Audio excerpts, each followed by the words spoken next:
Hello, everyone. Welcome to the Luckiest Peach podcast. I'm your host, Rachel, the Lucky Peach.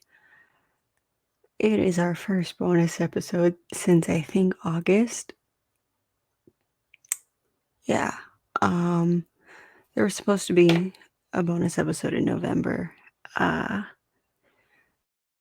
we don't talk about November. Just kidding. It was a messy month for me, for the podcast specifically, but also for me just in general. But the reason it was messy was because of things that I was discussing on. Yes.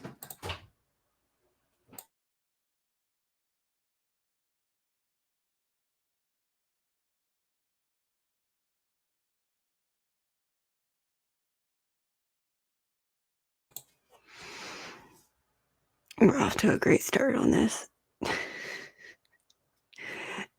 Not even a minute in, and I already got interrupted. I don't remember the last time I got interrupted, though. I think it was whatever episode it was. I think in January, when my family was just being unnecessarily loud. I think that's what it was. I think that's the last time I got interrupted. But, anyways, that happened. Anyways, yeah, no, I mean, me being interrupted kind of, that seems like a good indicator of how messy November was for me regarding the podcast. The podcast itself, it was fine. It was me making content for the podcast of that month for the thing that I was discussing during that month that made it messy. If you go listen to episode, I think, what episode was it? Shit. If you go listen to episode 34, you'll get the details of why November sucked for me as a film critic. But yeah, I digress. There was supposed to be a bonus episode that month, and there ended up not being a bonus episode because shit happened.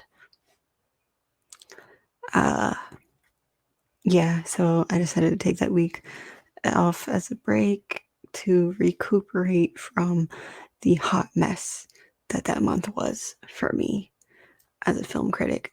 The podcast itself did nothing wrong. But anyways, that being said, this was going to be the topic originally in November before I scrapped all my plans for that month in order to cover the thing that I was covering. Yeah, so this was going to be the original topic, and then I scrapped the whole month in order to cover this festival that I was covering. And then shit happened, so I ended up not even doing a bonus episode at all. But it's okay. It's okay. It is what it is.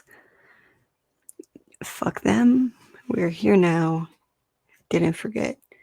I kind of was hoping I would be able to watch more of these movies by the time I got to recording this. But the last couple of weeks have I think I've watched 4 or 5 movies total in the last 2 weeks, which is not normal for me. I'm sure that's normal for some people. I think for most people, that's their normal is maybe like 1 or 2 movies every couple of weeks. But for me, that's not normal. That's not very much. But I was very, very busy. I was working on a film set during spring break, and then last week I was recuperating from working on that film set, so I didn't really watch any movies. I think the only what did I watch? I rewatched Titan again. I saw X. I just finished watching Limelight. Rewatched Rocky Horror for the millionth time. Watched Killing, and I watched Legend for last week's episode. And that's really all I've watched since that finishing that film shoot. So, not very much in terms of me as a person who normally sometimes watches upwards of like 3 movies a day, sometimes more. But I also just, the way that I watch movies hasn't been the same since the Spirit Awards screeners, not the awards themselves. Well, I mean, I guess technically, but the screeners, January and February when I was watching, I think it was like 40 movies and shows combined, 40 plus, that I had to watch for the Spirit Awards. That yeah, that many in like a month and a half, which is not a big deal for me, to be honest. But because it was kind of like required viewing, I struggled and it messed with the way that I just casually watch movies, and I'm still recovering from it. But yeah. Anyways, I haven't really watched, I think the only A24 film, I haven't even said the topic. I mean, you read the title, but I think the only A24 film that I've actually watched in the last couple of weeks was X. I rewatched Midsummer recently, but yeah. That being said, today's topic is my personal ranking of the 78 A24 produced or distributed films that I have seen. I have watched 78 as of now. I am halfway through Woodstock, so it could be 79, but I just have not finished Woodstock yet. I don't remember. You know what? I say this like I don't live on Chrome. Let me see how many there are total. Because I don't know if y'all knew this about me or not. I have spreadsheets of A24, Neon, and Utopia's films that they have either produced or distributed, or both. I follow those companies very closely. I like at the end of each month, or really every couple of weeks now, I just kind of play catch up, seeing what's happened with independent films, specifically those three companies, but just in general, independent films, I do catch ups. So yeah, I have a spreadsheet of A24's entire catalog, including their upcoming films, whether they have a date or not. I swear to God, I just heard a noise. If you knock my goddamn door one more time. Oh Lord. Okay, it was my mom. No, she doesn't come in here anymore. For good reason, because I told her to leave me the fuck alone. After, 23 years of manipulating me. But anyways, okay, we're not talking about Neon or Utopia. We are talking about A24. But okay, let me see. How many do we have? I'm gonna go off the number of films that are actually completely released. So this is their entire catalog up until Everything Everywhere All at Once, which I unfortunately have not seen yet because it's not available in my area. I don't think it's available in Texas at all yet. I know it becomes available in like Austin or Dallas this weekend, but I don't live in Austin or Dallas. So it's gonna be, I think I can watch it next weekend. I don't know, but it's not available near me yet. So up until Everything Everywhere All at Once, A24 has distributed and or produced 115 films. Men, directed by Alex Garland, officially releases in May. That will be 116.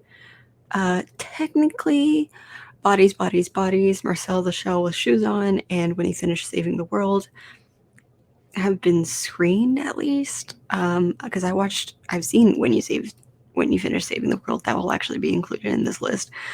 But it's not officially out. I watched it when it screened at Sundance, and then Marcel the Shell with Shoes On and Bodies, Bodies, Bodies have only screened at South by Southwest and did not have virtual screenings, so I have not seen either of those. But because they don't have official release dates for like national release dates or nationwide release dates, I'm not including them. Well, I am including When You Finish Saving the World because I've watched it and it's already on this list.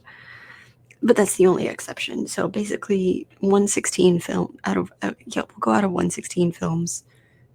So So up to Everything Everywhere All at Once, plus When You Finish Saving the World is 116. And 116 minus 78, how many? 116 minus 78, that is 38 films that have already been, nationally released that I can watch at any time that I have not seen. That's really not many. Oh my god, I have issues. I was like, yeah, 78 films. I didn't think about it, like, in the fact of, like, oh yeah, they're just barely over 100 total. Not like, one of those bigger companies. I have issues. I mean, literally, y'all know I have no issue watching 5 or more films in a single day, and I spent an entire week watching Satin Tango, but so it's pretty evident that I have issues. Not even just because that, or even my mental illnesses, or, the fact that I'm heavily medicated for those mental illnesses. Just that out of 116 films from a single company, I've seen 78. And there's only 38. That's not that many. I know the main reason that I've seen this many is because in 2020, like summer of 2020, I was bored and was like, I'm gonna watch their entire catalog from the beginning, and I'm gonna make film journal scrapbook thingies to make a page for each film. And I did that up until the last one that I don't remember the last one I made a page for, but the last one that I watched that was consecutively in order was Into the Forest. That's the last film that I watched in that plan. And when did I watch Into the Forest? Oh wait, it won't show me that because I'm on a list. But I watched that, I think, early in 2021, maybe late in 2020. Yeah, basically, I abandoned it pretty quickly. And it wasn't even like I abandoned it. It's just, well, yeah, I kind of did, because after I watched De Palma, it put a funk in me. De Palma really upset me, and we'll get to that in a bit. I'll talk about it. I did not like De Palma at all. And my issue with De Palma isn't the film itself, it's with Brian De Palma. So that kind of tainted, like, it didn't taint the whole company for me. Like, I know they have nothing to do with the making of that movie, they just distributed it. But I don't know, it just kind of put a funk on my, like, plans for just, for my, the pacing of me watching these films. And that kind of slowed me down. And then I watched a couple more, and yeah, after Into the Forest, I think I kind of finally just forgot. And that was in 2020. That was like in the fall or winter of 2020. So about a year and a half ago. Obviously, I've watched some of the films since then. Some of them I've already seen, but there's some others that I've just watched randomly. But watching them in order of their release, I gave up on, a year and a half ago. I should have gotten those little scrapbooks out. I didn't. The one I bought, I liked it, but it didn't really have that many pages. So by the end of it, I would have had to have bought 5 of them, and they're not that expensive. But yeah, I should have gotten them out, but that's too much of a hassle. They're under a bunch of stuff in, like, the junk drawer of my dresser. So it's just, I'm already recording. It's not worth. I should have done it before I recorded, but I didn't think about it until just now when I brought it up. But yeah, well, it's not a dresser, it's a chest of drawers. There's a difference. I don't know if y'all knew that. There's a difference between a chest of drawers and a dresser. A dresser is, like, shorter and more horizontal, and a chest of drawers is taller and vertical. Not that y'all needed to know that. A lot of terms regarding furniture also come from France. I don't know if y'all knew that. If you didn't, now you do. A lot of the terms regarding furniture come from France. Like Armoire, Chase, Chase Lounge. Those are the only ones I remember off the top of my head. An armoire, I think, is the same thing as a chest of drawers. I don't know, but that's what I have because it's a vertical one. I took an interior design class in high school, and there are just some random things that I still remember, and it's like, you know, there's parts of useless knowledge that you're just like, that's cool, it's a fun fact, but is it a fun fact to be like, hey, this is actually, that's not a dresser, that's a chest of drawers. Did you know that? What? It's actually, I don't think anyone cares that. But anyways, I'm sure I still have the teacher I had in that class. We took very meticulous notes in that class, but I really enjoyed it, which is weird because I'm not really a fan of meticulous notes, but I really enjoyed them. Like we did lettering at the beginning of the year, and she was like, "Oh, your notes are going to be in the same lettering style." It did not help my handwriting. It helped some people's handwritings. I've learned that if you just do lettering for a little while, it'll clear up your handwriting if it's messy. But mine, it looks the same as it always has, but my handwriting isn't messy, so it doesn't really matter. But yeah, I literally still have that notebook somewhere, and that was like 6 years ago. So I don't know why I still have it, but I do. I think no, the reason I still have it is because the notes are so meticulous, and there's straight up notes about like tips for buying houses and renting in there, because interior design includes all of that.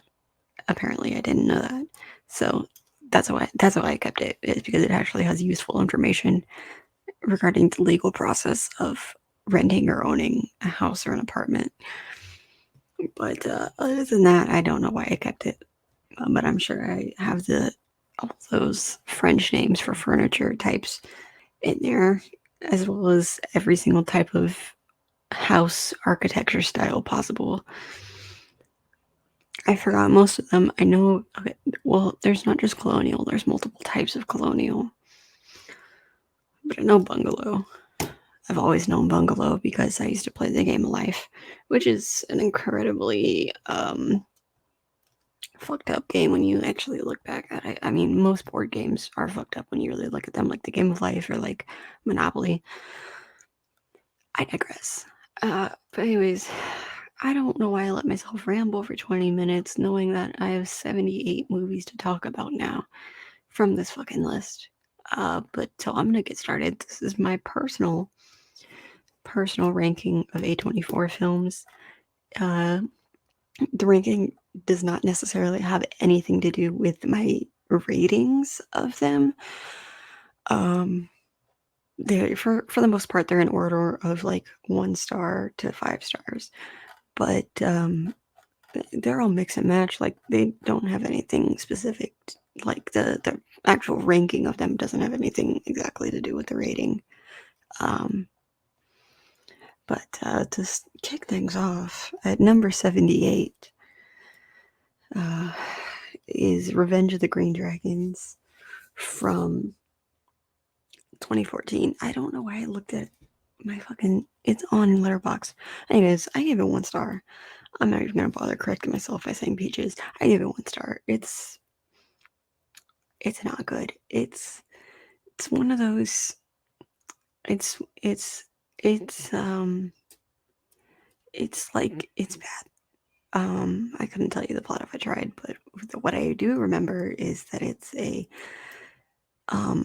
mafia film, an Asian mafia film. And when I say Asian mafia film, I mean the film itself is made by white people, but the antagonists of the film are Asian mafia. So, and the main character, the protagonist, is Ray Liotta. So it's racist. I'll say that much. It's fucking racist. And aside from that, it's just not good. It's not good. It's just not good.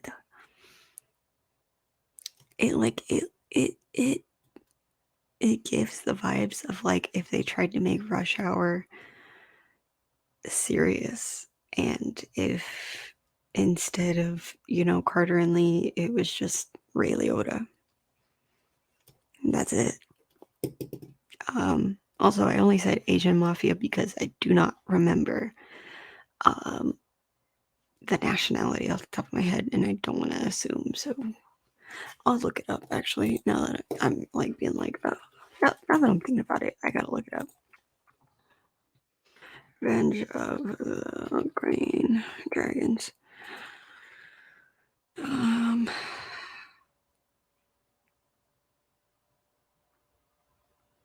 Anyways, so it was directed by Andrew Lau, who is from Hong Kong. The production team and everyone else involved, though, is white.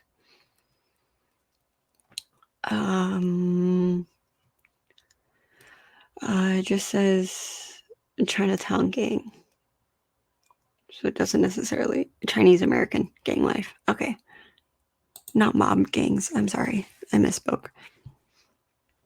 Anyways, yeah, this is a very forgettable movie.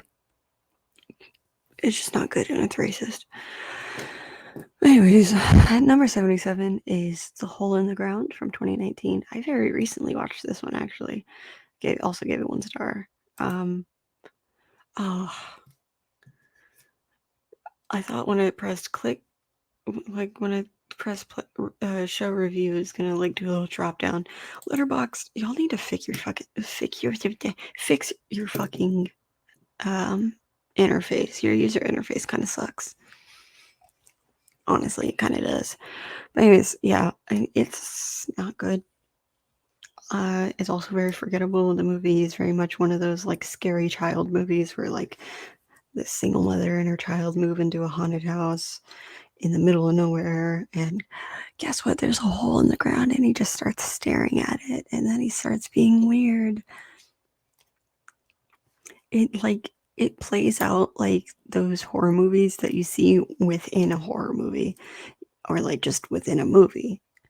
I was gonna say like that scene in Mean Girls when Janice and Damien are watching a movie on Halloween, but I think they were actually watching like Halloween or something, or like Friday the 13th or something. I don't know.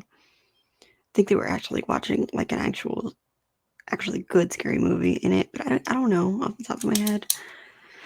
What I do know is The Hole in the Ground feels like one of those movies that you see within a movie that has no real purpose other than it's just not good.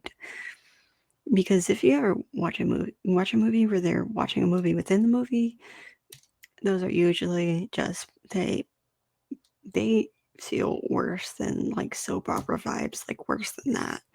That's what this movie is. Anyways, number 76, we have also gave 1 star. From 2015, The Adderall Diaries, starring 2 people who I would like to not mention, but I'm gonna have to because I'm talking about them now. Basically, this movie is these 2 people who start hooking up, James Franco and Amber Heard, redacted, who meet, and they both have like trauma and abuse trauma from families and partners, and I just find it incredibly ironic considering James Franco and Amber Heard are the main characters who are advocating for abuse victims in the movie.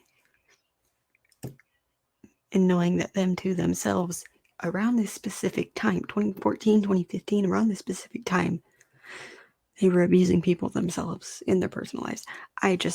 That alone pissed me off, but the movie itself isn't good. But that alone, and like, I don't want to hear any separate the art from the artist. No, because the time frame of when they shot this film and when it released matches up with some really fucked up shit that both of them were doing in their personal lives. But anyways, I hope I never have to say either of those names again for a while, so I'm going to stop it there. Number 75, with 1.5 stars from 2012, is the very, very first film distributed by A24, A Glimpse Inside the Mind of Charles Swan III. This is like, they renamed it.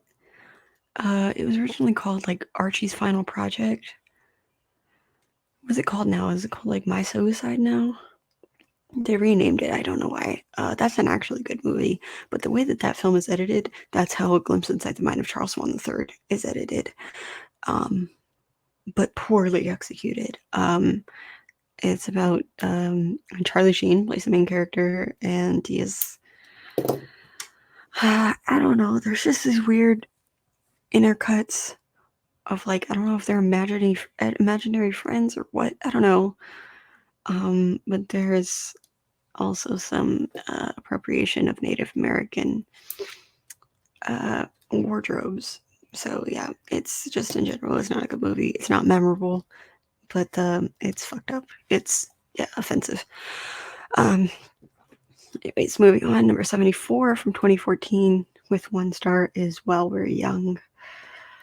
I hate this movie with a burning passion. It was not good. It is very much a Ben Stiller movie where Ben Stiller plays the same character that he's played for the last 30 years of this guy who's just like, what's going on the cool kids?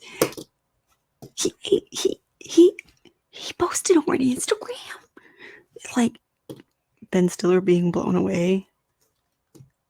But not even blown away, just like upset that people younger than him exist. I can't replicate the Ben Stiller thing, but if you've seen a Ben Stiller film in the last 30 years, you know what I'm talking about because it's not just the typecast.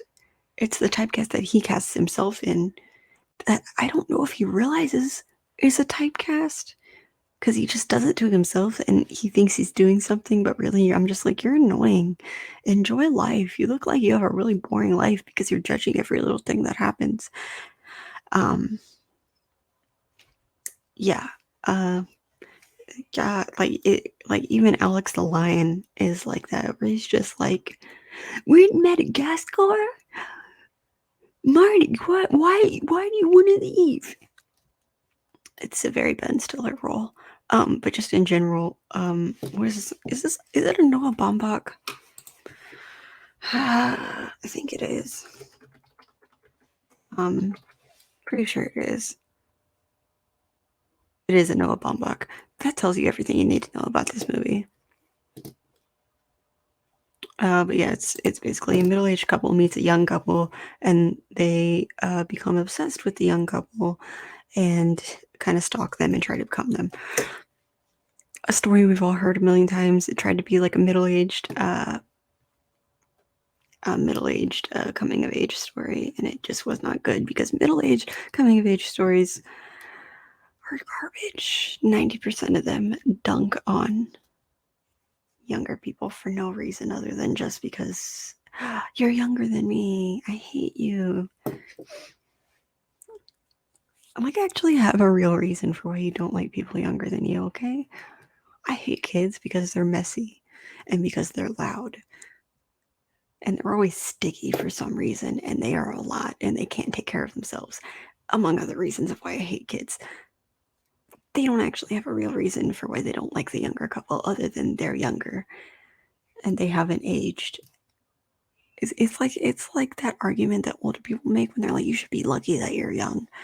And I'm like, shut up, you were young once. Don't be mad at me because you wasted your time, because you wasted your 20s. Don't be mad at me. Anyways, yeah, that movie's bad.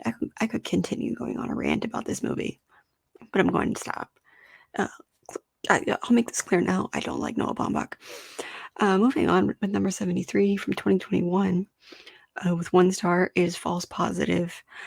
This movie very much tried to be a feminist thing, a feminist narrative about how controlling men are, but it actually did the opposite. Like, it tried so hard to be like overly white feminist, not just feminist, white feminist, girl bossy white feminist that it ended up being misogynist.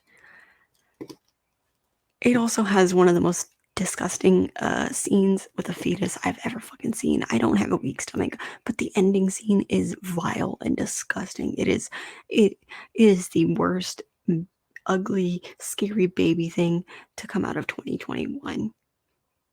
It beats Titan. It beats Annette. What was the other movie? There's another movie with a scary baby in 2021. I remember tweeting about this. Lucky Peach. Lucky Peach. Scary movie. Oh, what was the other one? Oh, Lamb. Yeah, it is. It is. If you go look up that tweet that I posted at the end of 2021, the picture of the baby from the movie is in there. It's awful, and that picture alone tells you everything you need to know about this movie. It's fucked up. It tried so hard to be like a feminist, an ultra feminist, like Rosemary's Baby, and it turned out to be even more misogynistic than Rosemary's Baby. I don't know how you pulled that one off, but good job. Number 72 with 1.5 stars is 2017's The Disaster Artist. I'm not going to say more because I refuse to say that main actor's name. I said earlier when I talked about the Adderall Diaries that I was not going to say his name again for a few months. And I've already talked about him too much recently because I found out he enrolled at the university that I go to. And then was like, nope, never mind, for no real reason. But yeah, that's been a topic of discussion about how the fucked up shit he did recently for some reason with me and my friend group. So yeah, I'm not going to talk about him, but if you don't know why The Disaster Artist has 1.5 stars, have you seen The Disaster Artist? That's all I'm going to say. Yeah, so number 71 from 2015 with 1.5 stars is Barely Lethal. Again, pretty forgettable. It tried to be like a girl bossy, Black Widow vibe, but it wasn't a superhero movie. It was more just like, here's this school that raises orphan girls to be assassins, and they're gonna send this one assassin undercover at a high school. What? And it like randomly has Samuel L. Jackson in it. It's not good. And the reason I say girl bossy is because it's got that. Well, first of all, it came out in 2015, which is when that kind of thing was popular. Like The Duff came out. The Duff is a good movie, but like The Duff, Vampire Academy, like that shit.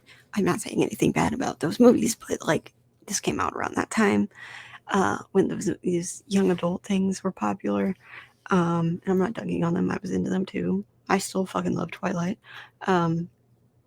But yeah, it's one of those like super pink, but it's feminist. I know I'm making fun of feminism a lot right now. I'm not saying I'm not a feminist. I'm saying I'm not a white feminist. I am white and I am a feminist. I guess literally, in the literal sense, yes, I am. But in the social context of what a white feminist is, that's not me. No girl boss for me. I'm also not a girl, so yeah. Anyways, yeah, I know I'm dunking on feminism a lot right now, but specifically dunking on white feminism that is just girl boss vibes and MLM vibes, and I just do not associate with that because white feminism is more oppressive. Anyways, number 70 from 2017 is Hot Summer Nights. I don't know why I didn't rate it. I mean, I'll rate it right now off the top of my head. I would give it 1.5 stars. It wasn't anything special to me. It felt like it just felt like every other trying to be too sexy teen movie. It's one of those movies where it's like, hey, look, Timothy Chalamet's in it. My silence is me explaining why. I'm just like, okay, like that's supposed to, like, yes, Timothy Chalamet is attractive, but like It was like that was their main selling point. Like it was going for book smart type thing. Anyways, number 69. Huh. With 1.5 stars from 2015 is De Palma. Y'all aren't ready for this rant. Actually, this rant really isn't all that interesting. This, first of all, this documentary is directed by Noah Baumbach, and as I said before earlier in this episode, y'all know how I feel about Noah Baumbach. I don't like him. I think Greta Gerwig can do much better. But anyways, because, well, I'm gonna go into that tangent now because the irony of that is, you know how like Marriage Story is based off of his actual divorce, and how in the movie Adam Driver's character is like, I'm hot, I'm the next big director in Hollywood, I'm up and coming, I'm working on a big piece of work right now. The movie that Noah Baumbach was working on at that time when he was going through that divorce, when he was a hot up and coming director, was Madagascar 3. And there's nothing wrong with Madagascar 3. We love the Madagascar franchise. But Noah, you were not hot. You were not a hot director at that time because you were directing Madagascar 3. All right? Know your worth. All right, if you're directing the third film in a random children's franchise film, whatever, you're not hot. You're not a hot director. You're not a director that, no. If you were, they would have gotten you for the first Madagascar. That's all I'm going to say. But even then, people don't really think about animation directors unless you're like Satoshi Kon or Hayao Miyazaki. I'm sorry, I stumbled over my words. So basically, unless you're a really fucking good anime director, it's unlikely. And I'm not saying the only animation directors that get remembered are anime directors. I'm saying it's highly unlikely because the majority of widely known animation directors are anime directors. Anyways, Noah Baumbach. Also, you had no say in any of the artistic parts of that animation, so he doesn't even count towards that because Satoshi Kon and Hayao Miyazaki, at least, they drew some of their own shit.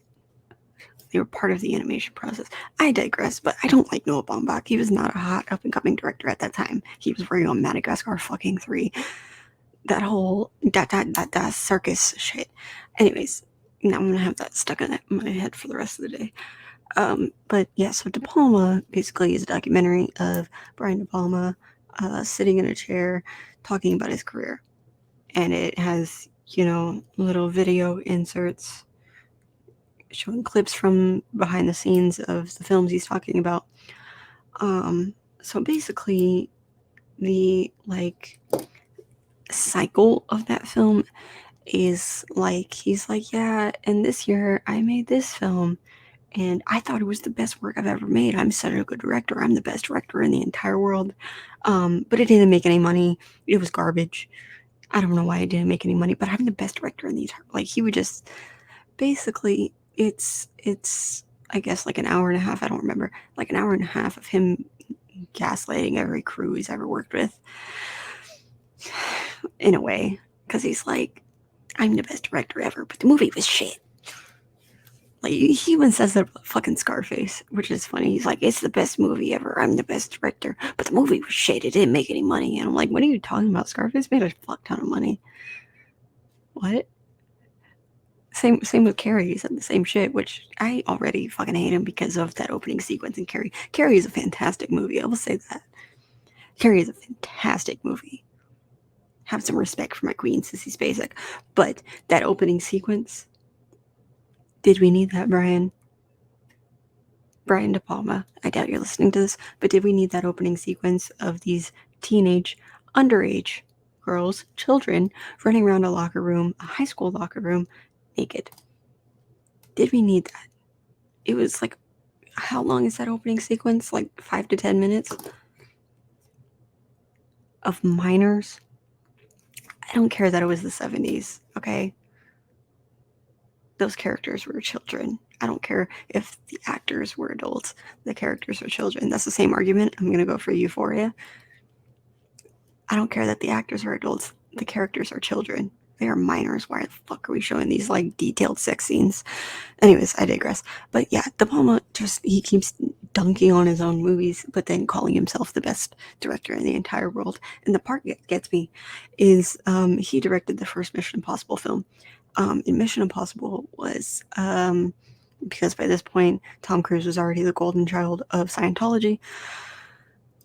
The whole purpose of that franchise was for it to be Tom Cruise's franchise, to do what he wanted, because he was a star, an action star who did his own stunts. So it was whatever company produces that franchise basically being like, hey, this is Tom's thing, let him do his thing. I know you're the director, but it's his thing.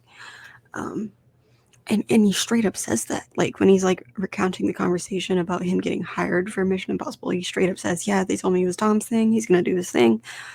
And he's like, okay. And then he goes on these like really long-winded stories about him fighting with Tom Cruise because Tom Cruise wanted to do his thing, which is literally was the point of the contract of working on that film. And Brian De Palma just kept fighting him.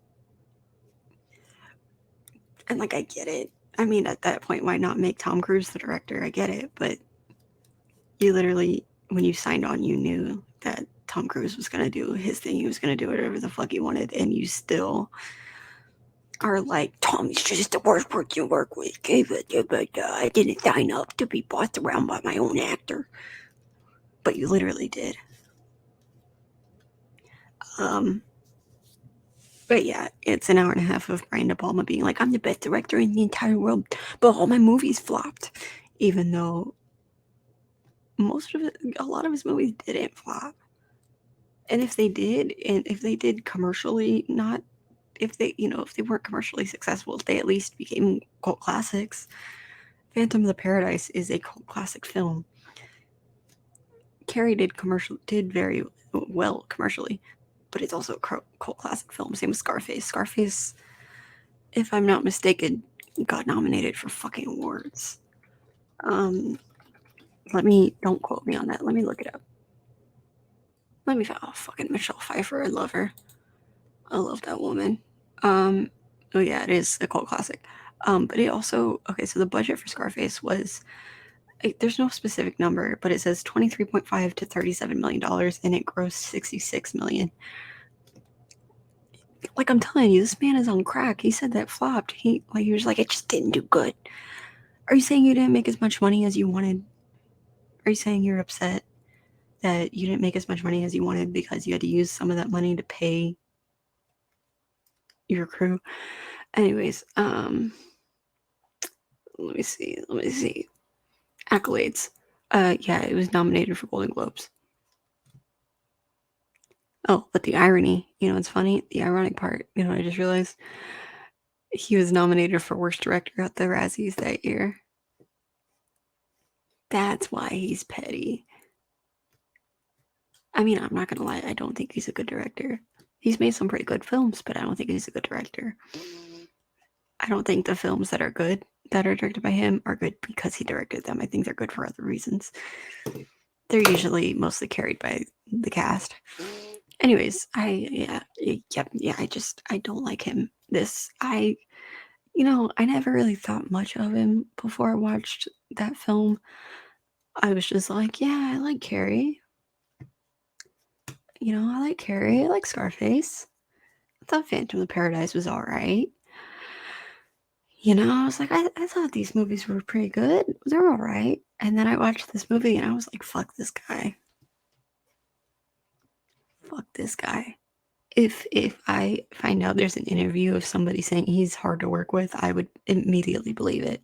I wouldn't doubt it based on how immature and childish he acts in this documentary. And the documentary is literally him sitting in a chair talking for an hour and a half about his own career. And check your ego, okay? I don't like him. Anyways, so yeah, moving on. Number 68 from 2013 is with 1.5 stars is The Spectacular Now, Nothing Special. Came out during the hype of young adult novels turned into movies. So nothing special. Number 67, From 2015 with 1.5 stars is Equals. Also came out during the hype of dystopian films, but it's not good. It's like it's set in this dystopian world where people aren't allowed to have emotions, and these two people start having emotions and fall in love. It's just, yeah, like they consider emotions as like a disease, like COVID. They're like, oh, they got the illness. Now they're being quarantined. Like, no shit. That's exactly what happens. Um, yeah, it's nothing special. Number 66 from 2015 with 2 stars is Remember. Um, this is just a poorly done, kind of very out of touch Holocaust survivor revenge story. I'll say that. The twist at the end, it wasn't a good twist, or at least it wasn't executed well. If this movie had been done properly, the twist that happens at the end would have been an oh shit moment. You would have been like, oh my god, you know? But when it happens, you're just like, oh, it's not a twist that you see coming from a mile away, but it's a twist that you're just like, oh, okay. It doesn't really change anything, to be honest. Yeah. Moving on, number 65 with 2 stars from 2012 is Spring Breakers. I don't really feel like saying anything about this movie because then I would have to say a certain someone's name that I already said previously in this episode. Also, Harmony Korine is a creep. And I mean, all of his movies are indicative of that, but this movie specifically is indicative of that. He's a creep. Anyways, also, person who will not be named and Harmony Korine, how dare you? How dare you rip off Riff Raff? Why don't just cast Riff Raff? Honestly, his main goal was to blow up and act like he didn't know nobody. And you ripped him off. Moving on, number 64 from 2015 with 2 stars, Dark Places. This came out after Gone Girl when everyone was, fiending for Gillian Flynn's novels. Understandably, Gillian Flynn is a fantastic writer. But it's like, it's like Hollywood discovers an author and they're like, we're going to just make all of their books into films. Fund all of them right now. Who cares who makes them? When like the person who made the first film actually put a lot of work into it. I'm not a fan of David Fincher, but he makes some damn good movies. He makes damn good films, including Gone Girl is just, it's phenomenal. But yeah, that's all it is. It's just like a shitty adaptation of a novel because Gone Girl had come out and they were just like, adapt all her novels. And they did that, and it was very poorly funded. So it didn't turn out good. Number 63 from 2015 with 2 stars is Slow West. It just felt like your run-of-the-mill Western. Very forgettable. I don't remember the plot of this movie other than they were in the West. And I remember, who the fuck is in it? I don't know. Who was it? Is it one of the Skarsgårds? I don't know. Whoever the main guy is. Fassbender.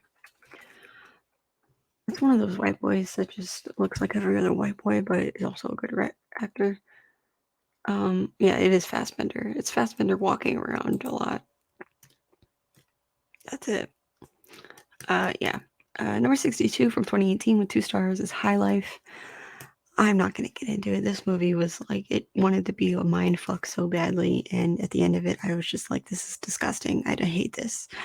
Which sucks because I love Robert Pattinson, but I really tried.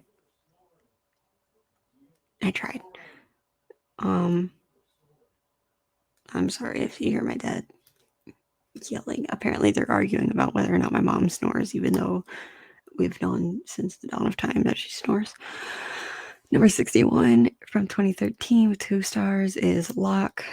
I like the concept of this film. The entire film takes place inside a car. And it is Tom Hardy driving around, accepting random phone calls and getting texts. It's got some like crime drama things to it. I like the concept of it, of a film taking place in one location. The whole thing is in the film, in the car. But it's just poorly edited. It's not done well. Number 60 with 2 stars from 2013 is The Bling Ring. I like Sofia Coppola. I'm a big fan of the Coppolas just in general, but they are genuine Hollywood royalty. Yeah, but the acting is not there. The only person who really delivers in their acting is Emma Watson, and in my honest opinion, she's not that good of an actress. Not even in this, but even then, this is her best work. I'm sorry. She's gorgeous, but she's not that great of an actress. I mean, this isn't her best work overall. Her best work is Perks of Being a Wallflower, and then after that it would be, Harry Potter.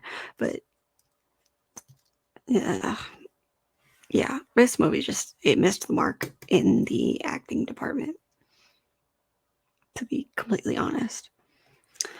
Number 59 from 2015 with 2.5 stars is Mojave.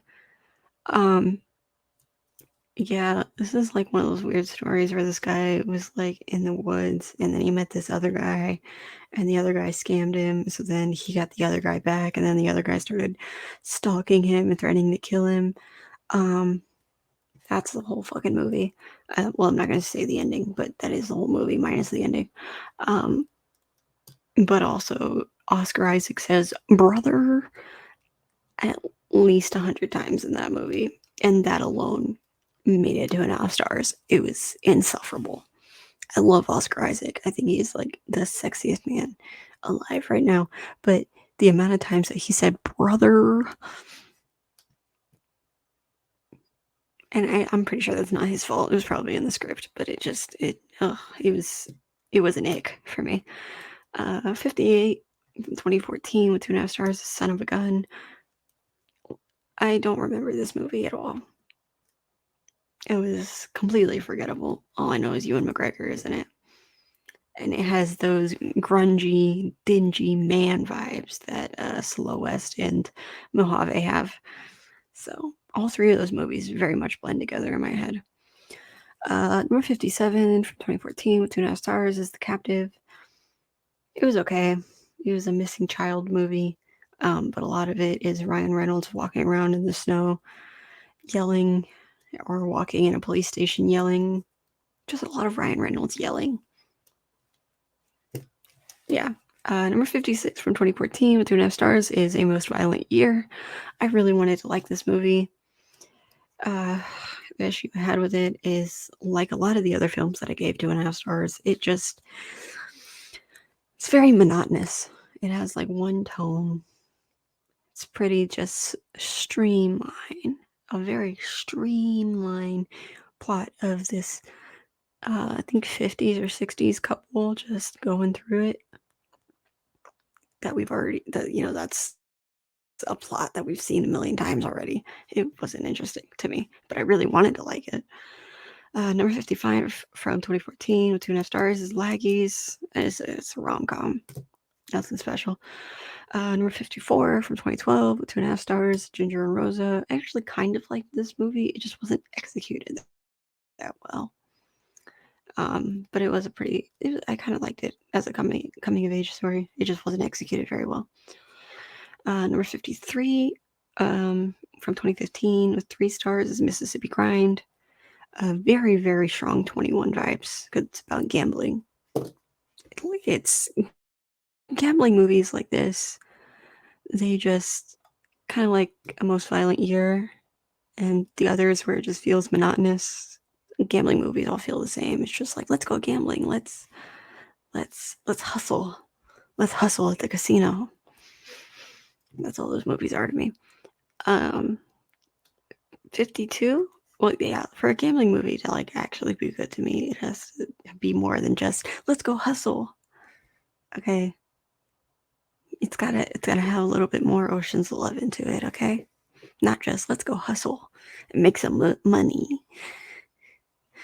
52 from 2014 with 3 stars is Cut Bank. This movie was actually all right. Um, it's just the city where they're investigating a murder, and this couple witnessed the murder unintentionally. It's just, yeah, it's a crime movie. It's all right. It's pretty good. It's not too bad. Number 51 from 2014 with 3 stars is The Rover. I think it's Pattinson and Fassbender. I don't know, but it blends in with all, again, like The Captive and Son of a Gun and Mojave and Slow West. All of those came around in the same period of time, too. They all feel the same, the Rover included. It's just a little bit higher because it was executed better than the others, but they all feel the same. I'm just going to say that all those movies feel the same. They're in a specific category in my head of these are all the same movie. Some of them are just executed better than others, and they do have different plots, but in my head, they're grouped together. They are the same movie. Number 50, this one, when I've told people that I feel this way about this movie, it has bothered them. I don't know why, but this is also just my opinion. Number 50 from 2013 with 3 stars is Under the Skin. I didn't care for this movie. Scarlett Johansson is an asshole, but you know, she's a good actress at times, sometimes. She was alright in this, but I feel like it was too easy to miss something, and then all of a sudden the rest of the plot of the movie is just it doesn't make any sense to you because you missed that 1 second in the middle of it that honestly looked like it didn't matter at all because it was just somebody walking. You know, like it's one of those things where it's like it really doesn't look important and then it happens and you're just like, what? It's and it's not even like a blink and you miss it type thing. It's just like a this wasn't important, but now I don't understand the rest of the movie. But that thing still isn't important when I think about the rest of the movie. But for some reason, it just it's easy to lose track of this movie, and not in a way of just like, oh, it keeps you engaged the whole time. It's more just like being engaged with this movie feels like a chore. It's hard to stay engaged with this movie, in my opinion. So, but the graphics, well, yeah, the graphics and the visual effects were pretty nice. Yeah. Number 49 from 2016, also with 3 stars, is Free Fire. This is like a fun movie to watch with your friends and laugh at and be like, oh my god, they're just shooting at each other for an hour in this warehouse. Um, but it has Brie Larson and Armie Hammer in it, so big oof. And yeah, the characters don't really have much dimension to them. Their characters kind of suck. Not gonna lie, there's like 2 characters in it that are good, and I already forgot everything about them. Yeah, the characters aren't interesting at all, but the concept is hilarious. This is very much just like a sit back and be entertained kind of movie, but it's not great. Number 48 from 2018, also with 3 stars, is Mid 90s. I actually hated this movie. I still do. I hate this movie.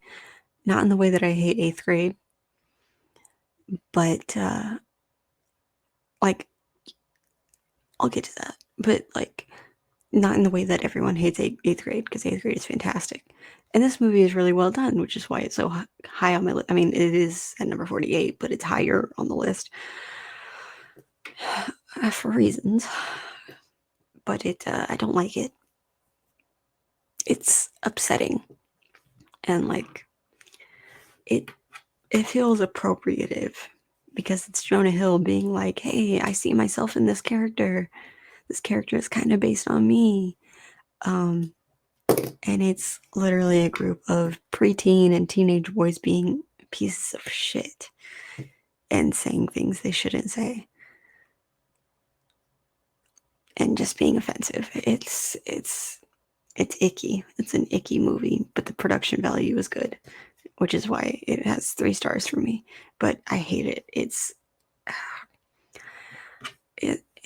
an insufferable watch, kind of like 8th grade, but 8th grade is insufferable for a good reason. This is insufferable, not exactly for a bad reason, but it's just insufferable. I hated every second of this.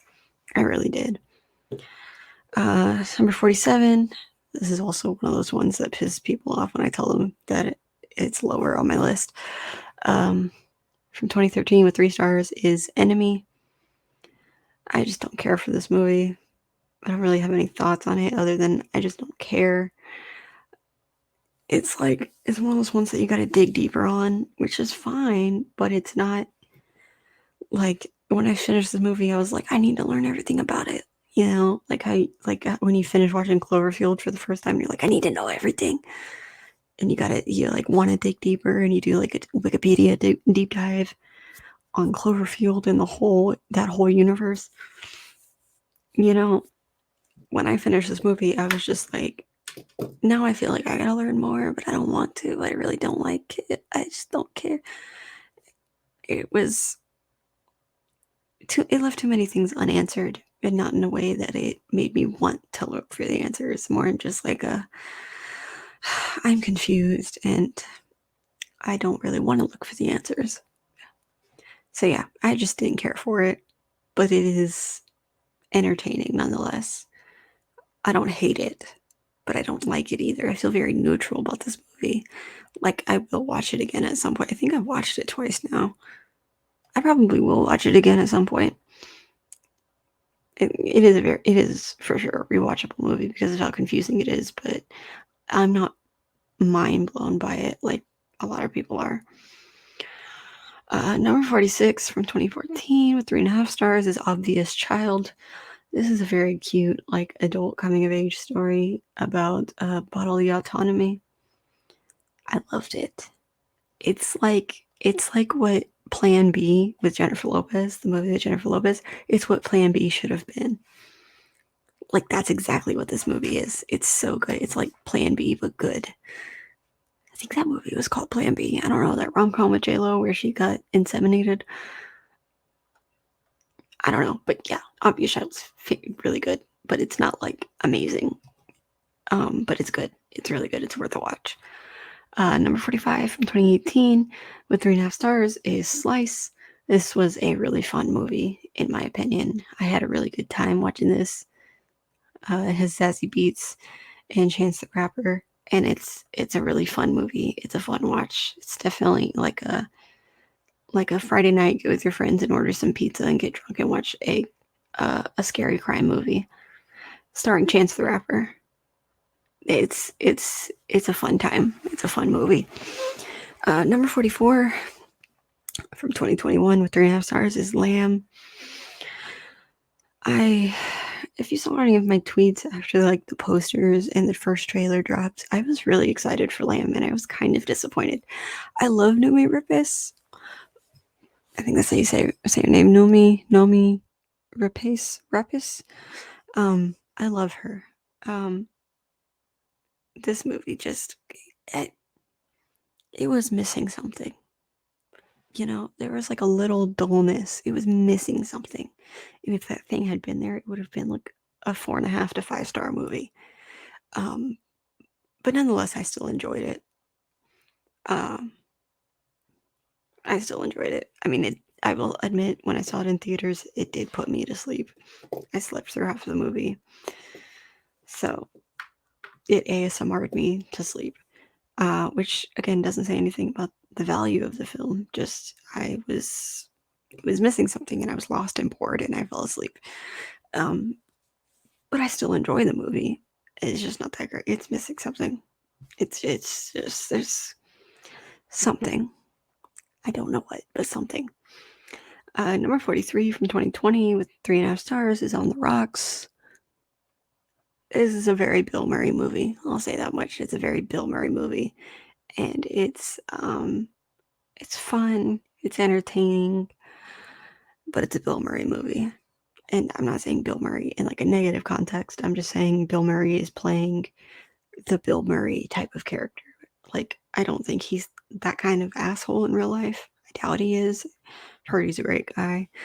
But the characters that he's playing in this movie is very akin to other characters he's played. So yeah, but it's a fun movie. Yeah, number 42 from 2018, 3.5 stars, 8th grade. Again, great movie. Very well, very, very well done. The reason it has 3.5 stars is because it reminded me of, even though like it's definitely younger Gen Z stuff, when they're like, you don't have Snapchat? Younger Gen Z stuff, like stuff that didn't apply when I was in middle school. But it's so much of the awkwardness still resonates with a lot of us, even with millennials, people older than me. It still resonates with everyone, and that's why I gave it 3.5 stars, because it's upsetting. It's upsetting to be like, oh god, this don't remind me. Don't remind. It's reminding yourself of the cringiness of when you were in middle school, and that's why I gave it 3.5 stars, because of my own personal trauma of the kind of weirdo that I was in 8th grade, and God, which is ironic because all of us apparently were. But I just don't want to look back. I don't. It's like harsh look back at you in middle school. It's like every single person who watches this movie is like, oh my god, that was me in middle school. I hate this so much. And that's why it's part of why the movie is so fucking good, is because it gives you that reaction, that really visceral reaction. Yeah. But yeah, that reaction that I had is the only reason that it has 3.5 stars. Otherwise, it's a perfect movie. It's a really well done movie. Honestly, my rating probably shouldn't reflect that. It should reflect the film itself. It honestly probably should have a higher rating. The ranking would stay the same because my ranking is entirely personal. So yeah. Number 41 from 2018 with 3.5 stars is In Fabric. I liked this. This is very much possibly in Michigan vibes of like, oh no, no. Like very much possibly Michigan vibes, and I loved it.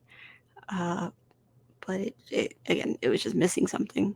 There were some holes that were there that did not piece the whole thing together.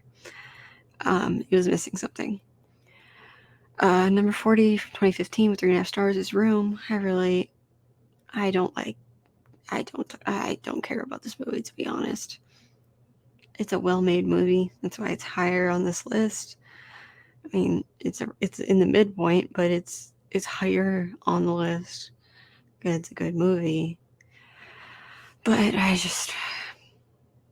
this movie's been talked about too much, is basically what I'm saying. It's been talked about too much. So, like, what am I going to say that hasn't already been said? Yeah, the discourse was just overdone, and it's been exhausted. Same with number 39 from 2017 with 3.5 stars, Lady Bird. The discourse has been overdone and overexhausted. And also, this movie made me very uncomfortable on a personal level.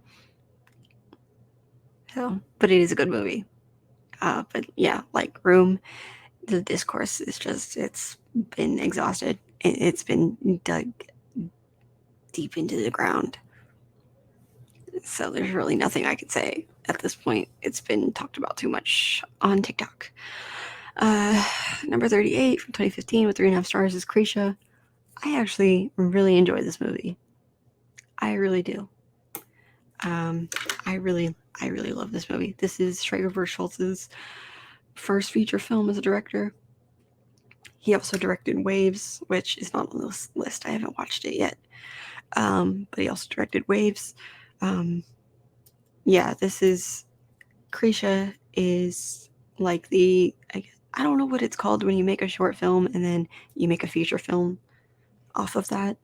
That's what Krisha, like with Whiplash, it started as a short film and then they made a feature. That's what Krisha is. I don't know if that's an adaptation or like a reboot. I don't know what that would be called, or I guess remake. I don't know. But that's what it is. There was a short film called Grisha, same plot and all that. Like, and then yeah, he made a feature film about it. The main actress Grisha is his actual aunt. A lot of his own family is in this film. It's a very, very low budget, personally made film. Uh, and anyone who can do that and then get this kind of distribution and stuff, like, I have massive amounts of respect. Like, the quality of the film aside, just the fact, that we got it, that he was able to do this of a film that he made with his family is insane. And I have so much respect for that. And that's part of why I love this film so much, but also because it's good. Um, the last time I watched it, I showed it to friends. Well, I was with Raul and them after, I think, no, it was after HCAF. It was in November. Oof. We were gonna watch it after we were in the week that we were shooting before I leave, and then we never did. So yeah, we watched it in November finally, and they were dunking on it, and I was like, "Hey, this is this guy's first movie. Have some respect." They were like, "Why is it overexposed there? Why is it not? What's this editing?" It's on purpose. The overexposure in some of the scenes is done on purpose. Also, it's a low budget film. The lighting's not going to be perfect. Um, but yeah, it's well, yeah, one, it's a low budget film. The writing, the lighting, none of it, especially the lighting, is going to be perfect. That's just expensive. Two, the lighting, the way that it is, and the parts that it goes overexposed are part of the plot. Like, they're used to drive the plot and the emotion being portrayed in the scenes. It helps convey that emotion that Krisha is feeling. Also, she's a phenomenal actress. She's just a fantastic actress. Um, yeah, I will fight for this movie. Do not come for me. It's not perfect, obviously, but do not come for this movie, okay? It's not like Steven Spielberg is like, it's gonna be the greatest thing I've ever made. Okay, yeah, well, I guess Steven Spielberg isn't a good example, but it's not like James Cameron's gonna be like, this is the best movie I've ever made. And then it's dog shit. It's not like that. It's Trey Edward Schultz's directorial debut that he made with his family on an extremely low budget in one of his family members' houses. Like, that. Well, now I'm heated. Now I'm talking about it because I literally had to fight tooth and nail with Raul and Kelvin and them over this movie because they were like, "Oh, what you did, but what you do?" I'm like, "Shut the fuck up, have some respect." Yeah, okay. The budget was $30,000. Okay, I don't want to hear shit about it being overexposed. First of all, he used it to his advantage to convey that emotion, but also we're looking at a $30,000 budget. You know how expensive lighting is? You know how expensive just a camera alone is? You know how expensive a microphone alone is? Shut up. I think this is the first time on my show that I've been like, hey, Raul, shut up. Raul, I know you're listening. I actually know you're listening. Shut up. Krisha's a good movie. I will die for this. I will die on this hill. Krisha is a good fucking movie. Don't come for my man Trey ever again. He's got a basketball game tomorrow. Anyways, number 37 from 2021, 3.5 stars, is Val. It is a documentary of Val Kilmer recounting his career. Not in the same style as De Palma. It is done differently. It is made by his son. I forgot his son's name. I apologize. But it's directed and produced by his son. Um, yeah, it's a very heartwarming documentary. It is very bittersweet, but it's heartwarming. It's this sweet man who is just a good guy talking about his career, talking about being Batman. Like, it's like it just warms you on the inside. It's like, I want to be friends with Val Kilmer now. It's like, I wish Val Kilmer was my dad. Like, it's one of those kinds of movies where it's just like, oh, I feel so good. Like, it's really bittersweet, and now I'm crying. But Val Kilmer's a really cool guy. Like, it's It's really fucking good. It's on Amazon Prime Video. Go fucking watch it. Number 36 from 2015. This is where we get into the territory of movies that are really, really fucking good. But there's so many A24 films that are really, really fucking good that clearly were in the 30s of my ranking because these movies are just that fucking good. I would say that whole thing starts around like In Fabric of like this movie is really fucking good, but like there's so many really good A24 films that it's hard to rank to the point that it goes into the 40s. Anyways, yeah, so number 36 from 2015, I gave it 3.5 stars. Don't kill me. It's Ex Machina. 3.5 stars is good. Actually, I need to redo this. Shit. I'm gonna redo this in my head and I'm gonna forget. We're gonna replace Ex Machina. Number 36. This is actually probably further down on the list, but I did not think to reorganize my ranking before I recorded. I just hit record. Now it's probably, I'll be honest, this movie is probably further down on my list. But for now, I'll just say number 36 with about 3 stars, I guess. It actually would be lower. It would be probably in the 50s. From 2014 is Tusk. Yeah, it actually pretty much would be low. It's a very meme movie. I think that's the reason it's so high on my list. I think I jokingly put it this high. It's a very meme movie. It's a pretty good movie. Like, just the prosthetics alone are fantastic. And it is fucking scary. But it's not great. I mean, Kevin Smith doesn't walk into his Great North trilogy being like, this is the best movies I've ever made. Like, he knows they're dog shit. And I mean, Tusk isn't dog shit, but it's not good either. It definitely doesn't need to be above Enemy. Yeah, I think it would be below Enemy. Like, it would even be below The Rover. Yeah, I don't know why I put it that high. So then, moving on from there, I would put at 35 from 2021 with 3.5 stars, Red Rocket. I did previously review this film during one of my HCAF episodes in November. That was a fun experience to be at like the quote real premiere because the film itself is set in Texas, in the Houston area. Sean Baker himself called the HCAF premiere the Houston premiere, the real premiere. So I'm directly quoting him. Do not fight me on that. He actually said it. Sean Baker's a great guy, but no. This movie is very much grooming and pedophilia. I have respect for Sean Baker and what he does in like street casting and portraying lower income communities, but pedophilia and grooming, no thank you. Yeah. So then I would put, I guess, at 34 from 2021 with 3.5 stars, The Souvenir Part 2. I didn't care for it. It was like a direct continuation of The Souvenir, but it was just kind of boring. It was kind of boring to me, no lie. Okay, so then at 33, 3.5 stars, I would put Ex Machina. Ex Machina is just Ex Machina. It's fucking amazing. It's good. It's good. Yeah, this one also is probably gonna get me some shit. Number 32, 2016 with 3.5 stars. Best Picture winner, Moonlight. Yeah. I just don't. It's a phenomenal film. Don't get me wrong. It's a phenomenal film.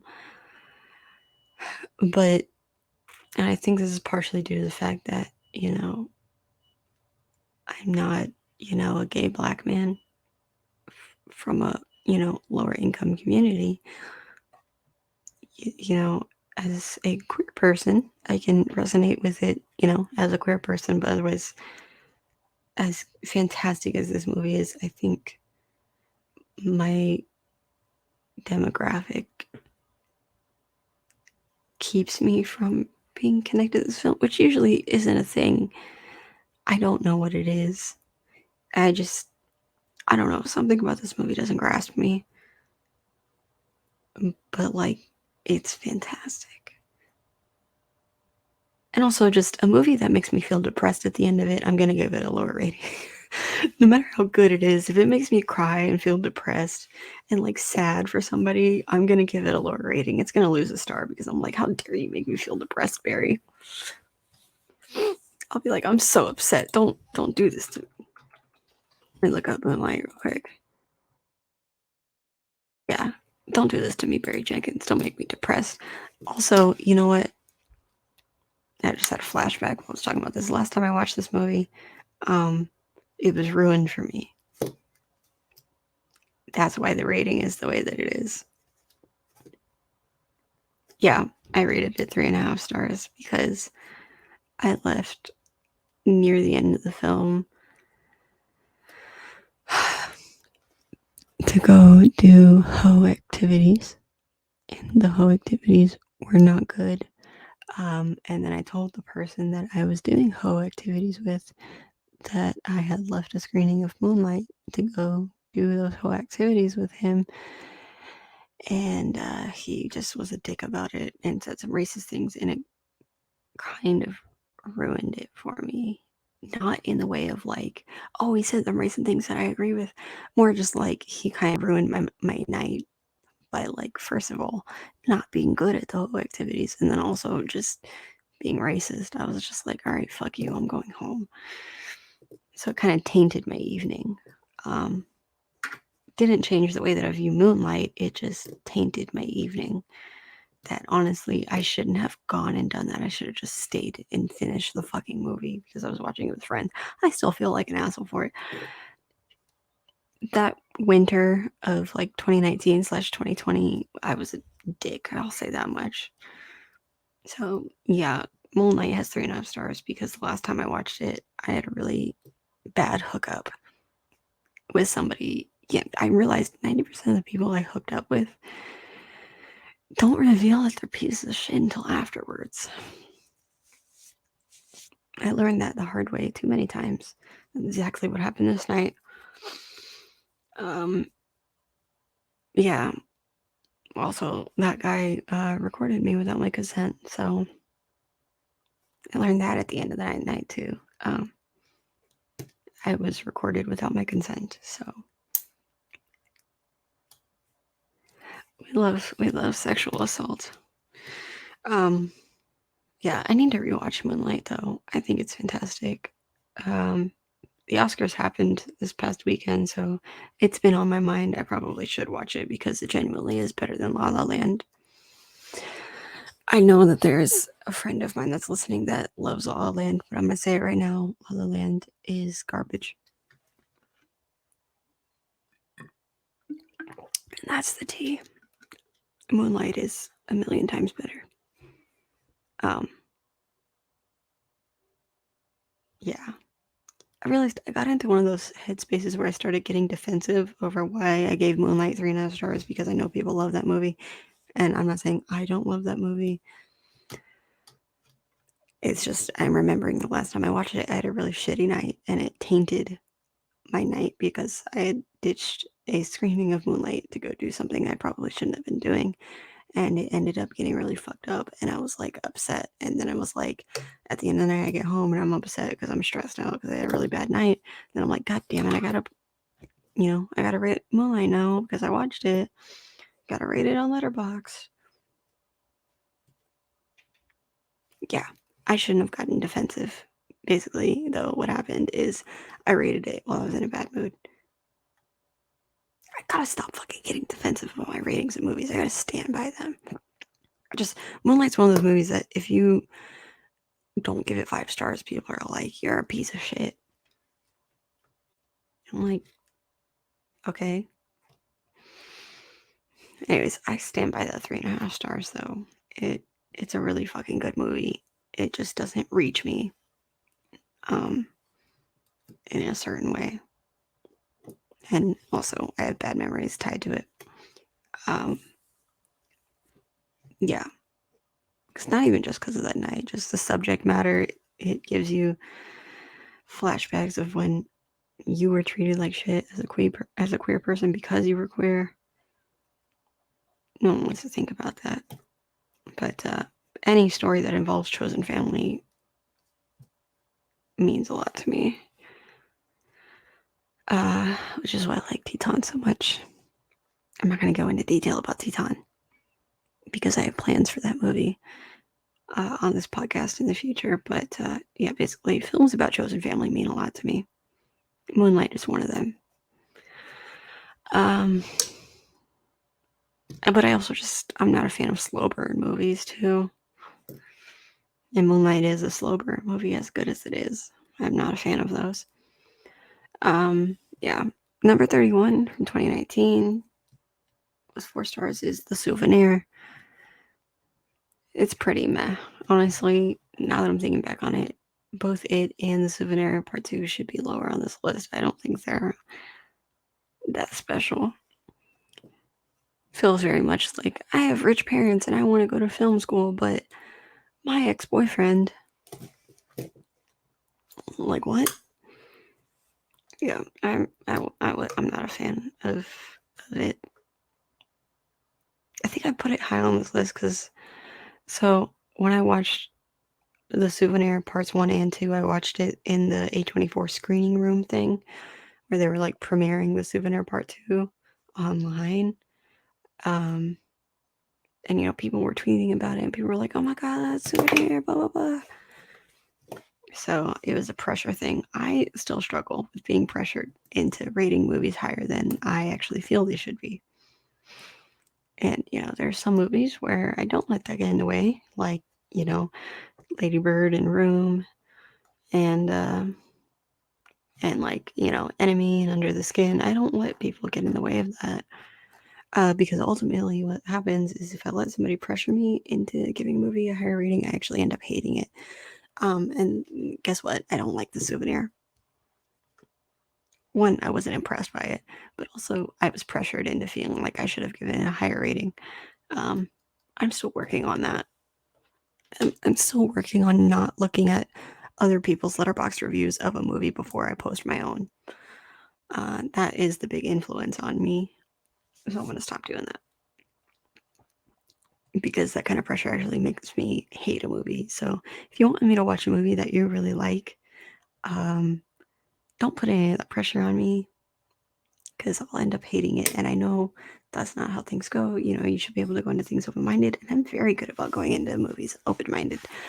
But the more pressure you put on me, the more it ruins it. And I've had a lot of people fucking do that where like they put some pressure on me. There is a certain podcast I used to co-host in 2019 that I've mentioned in the past, where I was pressured into, basically forced into liking things a lot. And because of how harshly I was forced to like those things, I actually hated them. And I still do. And it's movies that are actually really fucking good movies that I now hate because someone ruined them for me. I hate Flubber because of that person that I co-hosted that podcast with. And a lot of that gaslighting happened on that podcast. So if you go listen to past episodes of this one, because I'm not going to say the name of it, if you go listen to past episodes of this podcast with Luckiest Peach, you'll hear me mention it. Yeah, the title basically has to do with the University of Houston mascot going to the movies. If you go listen to episodes, there are very many of me being gaslit into just backing off of my own opinions. So, very rough period of time in my life. Yeah, you know what? Okay. That's why a lot of these movies are lower on my list. Actually, now that I think about it, okay. Okay, let me look at this. Okay, yeah. So, I don't know if these films were mentioned in that podcast. I don't remember.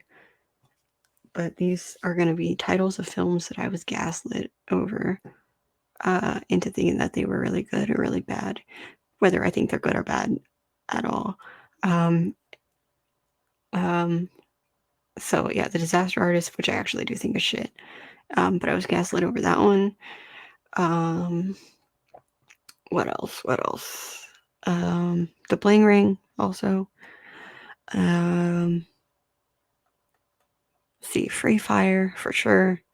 Absolutely. That actually, I'm pretty sure got mentioned. Moonlight definitely got mentioned. Yeah, probably Lady Bird as well. I don't know. If you go listen to Shasta Goes to the Movies, I'm just gonna say, go listen to Shasta Goes to the Movies. I'm sure you'll hear me getting gaslit over those movies into thinking that I should love them. I know. I feel differently. Well, okay. The Disaster Artist I actually do think is dog shit. But when I watched it, it was with a group of people that person was also in that group when we watched it. And they were being a piece of shit, and I was having a rough time, and they were being an asshole to me to the point that I had to leave during the movie and go cry. So I already was just hating that experience, but that movie is dog shit. These other movies, though, like, well, The Bling Ring I had seen before, so that doesn't count. But like Free Fire and Moonlight and Eighth Grade and Lady Bird, like, I didn't need to be gaslit over those fucking movies by somebody who made me cry on multiple occasions.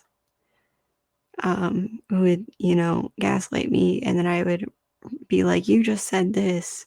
And they would be like, when did I say that? And I'm like, you said it 5 seconds ago. What do you mean? Someone like that who says some really mean shit, and then you call them out on it, and then they immediately are like, I don't know what you're talking about. Even though they just said it like a minute ago in that same conversation. That kind of things. So yeah, I haven't watched Moonlight since that friendship with that person ended.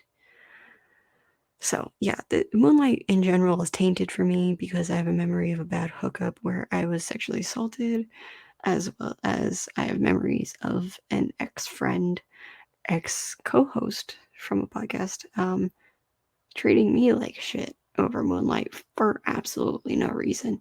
It wasn't even like I said I didn't like it and they gave me shit over it or anything like that. It was just like Moonlight was in the conversation and this person was just in my ear nonstop about Moonlight, gaslighting me that I should love a movie that I didn't even say that I didn't like. Like, I knew I liked it, and there was no reason to do that. I don't remember how I got on this tangent. Oh, I remembered it. Yeah, go listen to any of the episodes of Shasta Goes to the Movies. It was a rough time in my life. I was being treated like shit by my co-host. I'm not going to deny it. I'm going to publicly say it. I was being treated like shit by my co-host. I was verbally and emotionally abused by that person.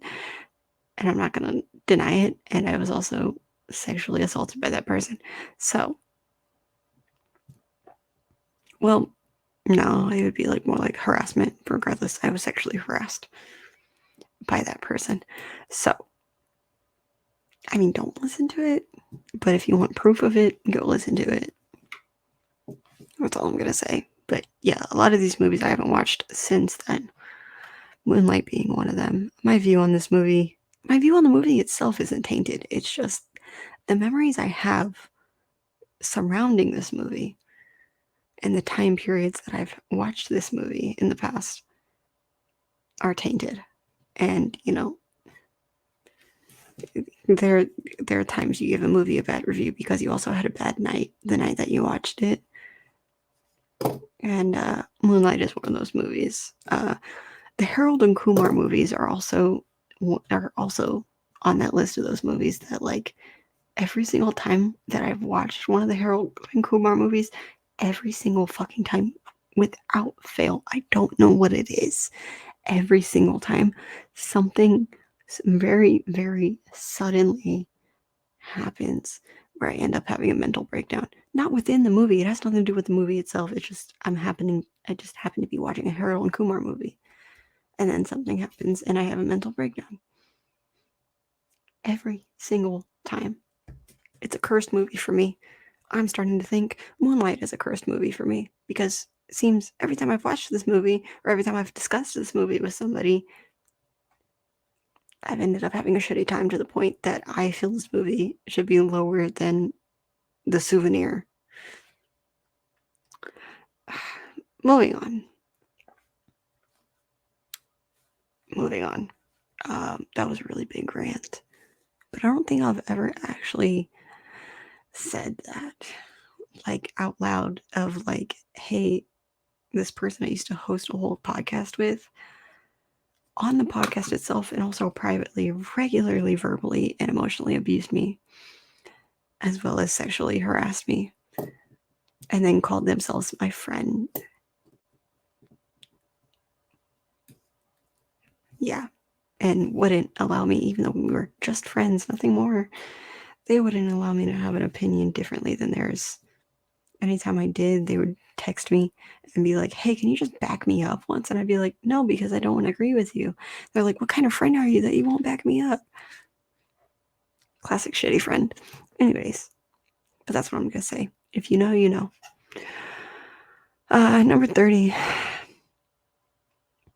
Yeah, you know what? I just unpacked a lot of fucking trauma in the last 10, 15 minutes.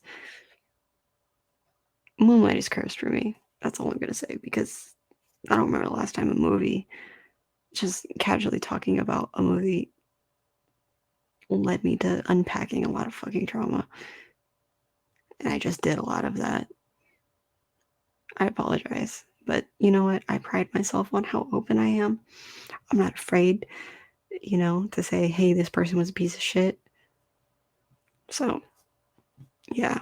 I mean, clearly I'm not afraid to, because I did a whole fucking episode at the end of November being like, hey, HCAF treated me like shit.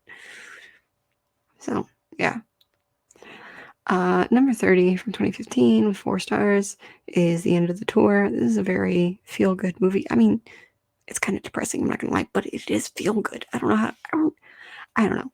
It's like Jesse Eisenberg is a journalist, and Jason Segel, however you pronounce his last name, is an author who is on a book tour, and Jesse Eisenberg, guess what? He joins him for the end of his book tour. And it's just them having conversations. And it's really, really poignant, and it's really fucking good. It has, like, come on before come on vibes. That's how fucking good it is. Number 29 from 2014 with 4 stars is Life After Beth. Honestly, now that I think about it, that should probably be lower on this list. I should have gone through this list before I recorded. I didn't think this through. But anyways, that's where it is now, so I'm just going to say it. Life After Beth. It's a zombie movie. What year did that fucking Warm Bodies movie come out? Was that 2009? 2013. Okay, same period of time, roughly. This is 2014. Not the same vibes. But similar-ish. They're rom-coms about zombies. But Life After Beth is significantly better than Warm Bodies. It's Warm Bodies, but better. Yeah. Without the weird undertones of, like, he's different from you. No, I mean, Warm Bodies is based on Romeo and Juliet, but, like, if you're not thinking about it, if you don't know, if you're watching it and you don't already know that it's based on Romeo and Juliet, you're going to be like, this is kind of suspicious that the general's daughter is getting with the zombie, and he's very upset that she's getting with somebody who's not like them.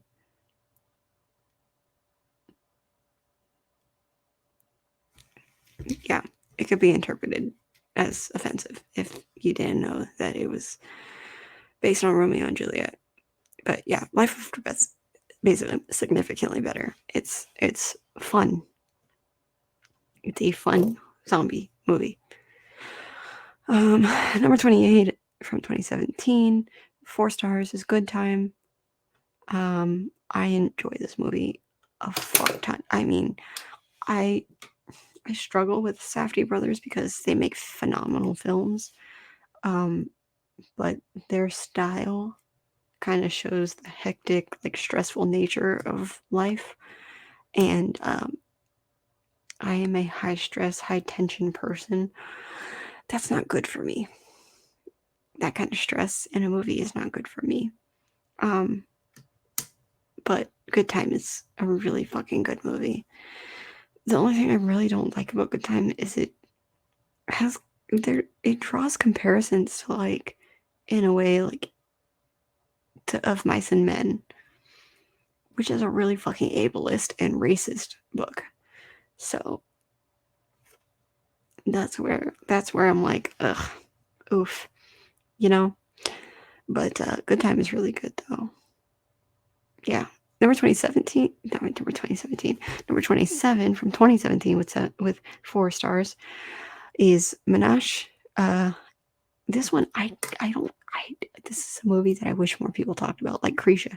I wish more people talked about this fucking movie because it's so fucking good. It's so emotional. It's so just, oh, I bawled my eyes out. This movie's so fucking good. It's about a Hasidic Jewish man whose wife passed away, and in the Hasidic Jewish culture, a man is not allowed to be a single dad. He has to remarry in order to continue caring for his child. So his kid ends up living with, I think, his wife's family, his now deceased wife's family. And he's like, I don't want to get remarried. I loved her. Why can't I just take care of my kid on my own? It's that. It's like, and it's like, oh, it's so gut wrenching. It's just like this guy wants to do everything he possibly can for his kid. He wants to take care of his kid so fucking badly. Um, yeah, it's so good. I think it is currently in streaming service limbo. Let me double check my spreadsheet. Yes, it is in streaming service limbo. It was on Netflix for a while. Now it's in limbo.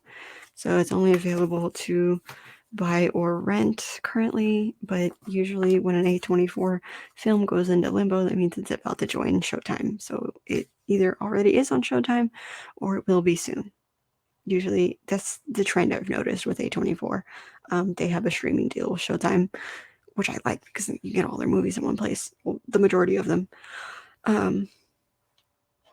But yeah, I've noticed their film, they used to primarily be on Netflix. And then they all moved to Showtime. But there were still some on Netflix, and there still are some on Netflix. But what'll happen is, I guess Netflix's contract for that film ends, and then it's in limbo for a little while before it moves to Showtime. I don't know what the logistics of that is because I'm not a business person. I'm not a business major. But I'm sure it's like there has to be some kind of period of time where it's just in between services. I don't know. But yeah, as of now, it's, and I'm gonna look it up now because I really fucking love this movie. See if it's been moved yet. No, not yet. Not yet. Well, it says Hulu with premium subscription. Does that mean live TV or with an add-on? Oh fuck! I don't want to look at Amy Schumer. I don't want to see Amy Schumer's face. I just want to punch her. It's with Showtime add-on. So, on Showtime? I hope I can search through Showtime. I canceled my thing. Gosh. To save money, I canceled my thing. Okay, yeah, no, it's on Showtime now. I don't know why Google isn't telling me that it's on Showtime.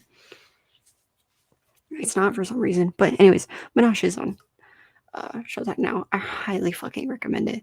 I know Showtime is one of those services where you're just like, why though? Like Cinemax and Stars, but Showtime has some good shit. It has a lot of good shit on it. It has a lot of good shit on it. Like, it genuinely has a lot of good shit on it. And it has, I would say, like 80 to 90% of A24's films on it. It's worth it. Like I said, I canceled my subscription to save some money for a little bit. but I'm gonna restart it at some point so I can finish watching all these fucking movies. And also, aside from that, they have really good shit on it. Also, they have porn on there. It's a double whammy, you know? You get all these cool movies, you get all these cool shows that are just on there, you know. You can get some live TV, you can get documentaries, comedy specials, sports, and then just to top it all off, you get porn. I will defend Showtime. Like they're they're doing Zeus's work. I'm telling you, they always have been. Okay, they're not as good as HBO. We all know it. They know it, but they're really fucking good. No one talks about Showtime enough. This is the moment where I tell you go get a fucking Showtime subscription because it's actually worth it. Um. Anyways, yeah, go watch fucking Minaj. Go watch it. It's a great movie. Number 26 from 2022 with 4 stars is X. I am not going to give a full review of it for reasons that I am not going to say right now. But in general, yeah, it was a good slasher movie. It was a good homage to 70s slasher films. And who else doesn't want to see Kid Cudi's dick? I'll tell you all that right now. Kid Cudi's dick is in it. If you already aren't wanting to watch it for other reasons, his dick is in it.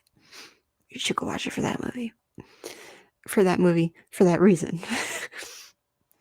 Anyways, number 25 from 2018 with 4 stars is Climax. Y'all know I love Gaspar Noé.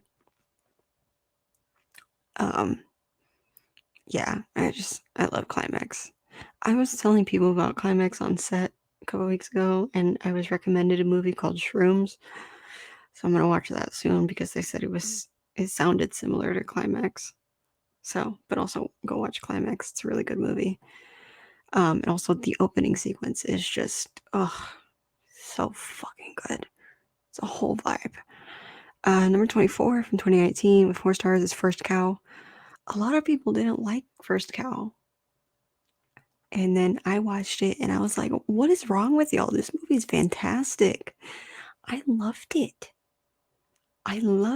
You know, it was like Brokeback Mountain if they never admitted their love for each other and never hooked up. They just had all this sexual tension the whole time. You know? It was one of those movies where, like, when I finished it, I was like, oh yeah, the history books just called them best friends. I was like, this is a Lewis and Clark movie. Where the movie's just like, yeah, they're besties. But you know, they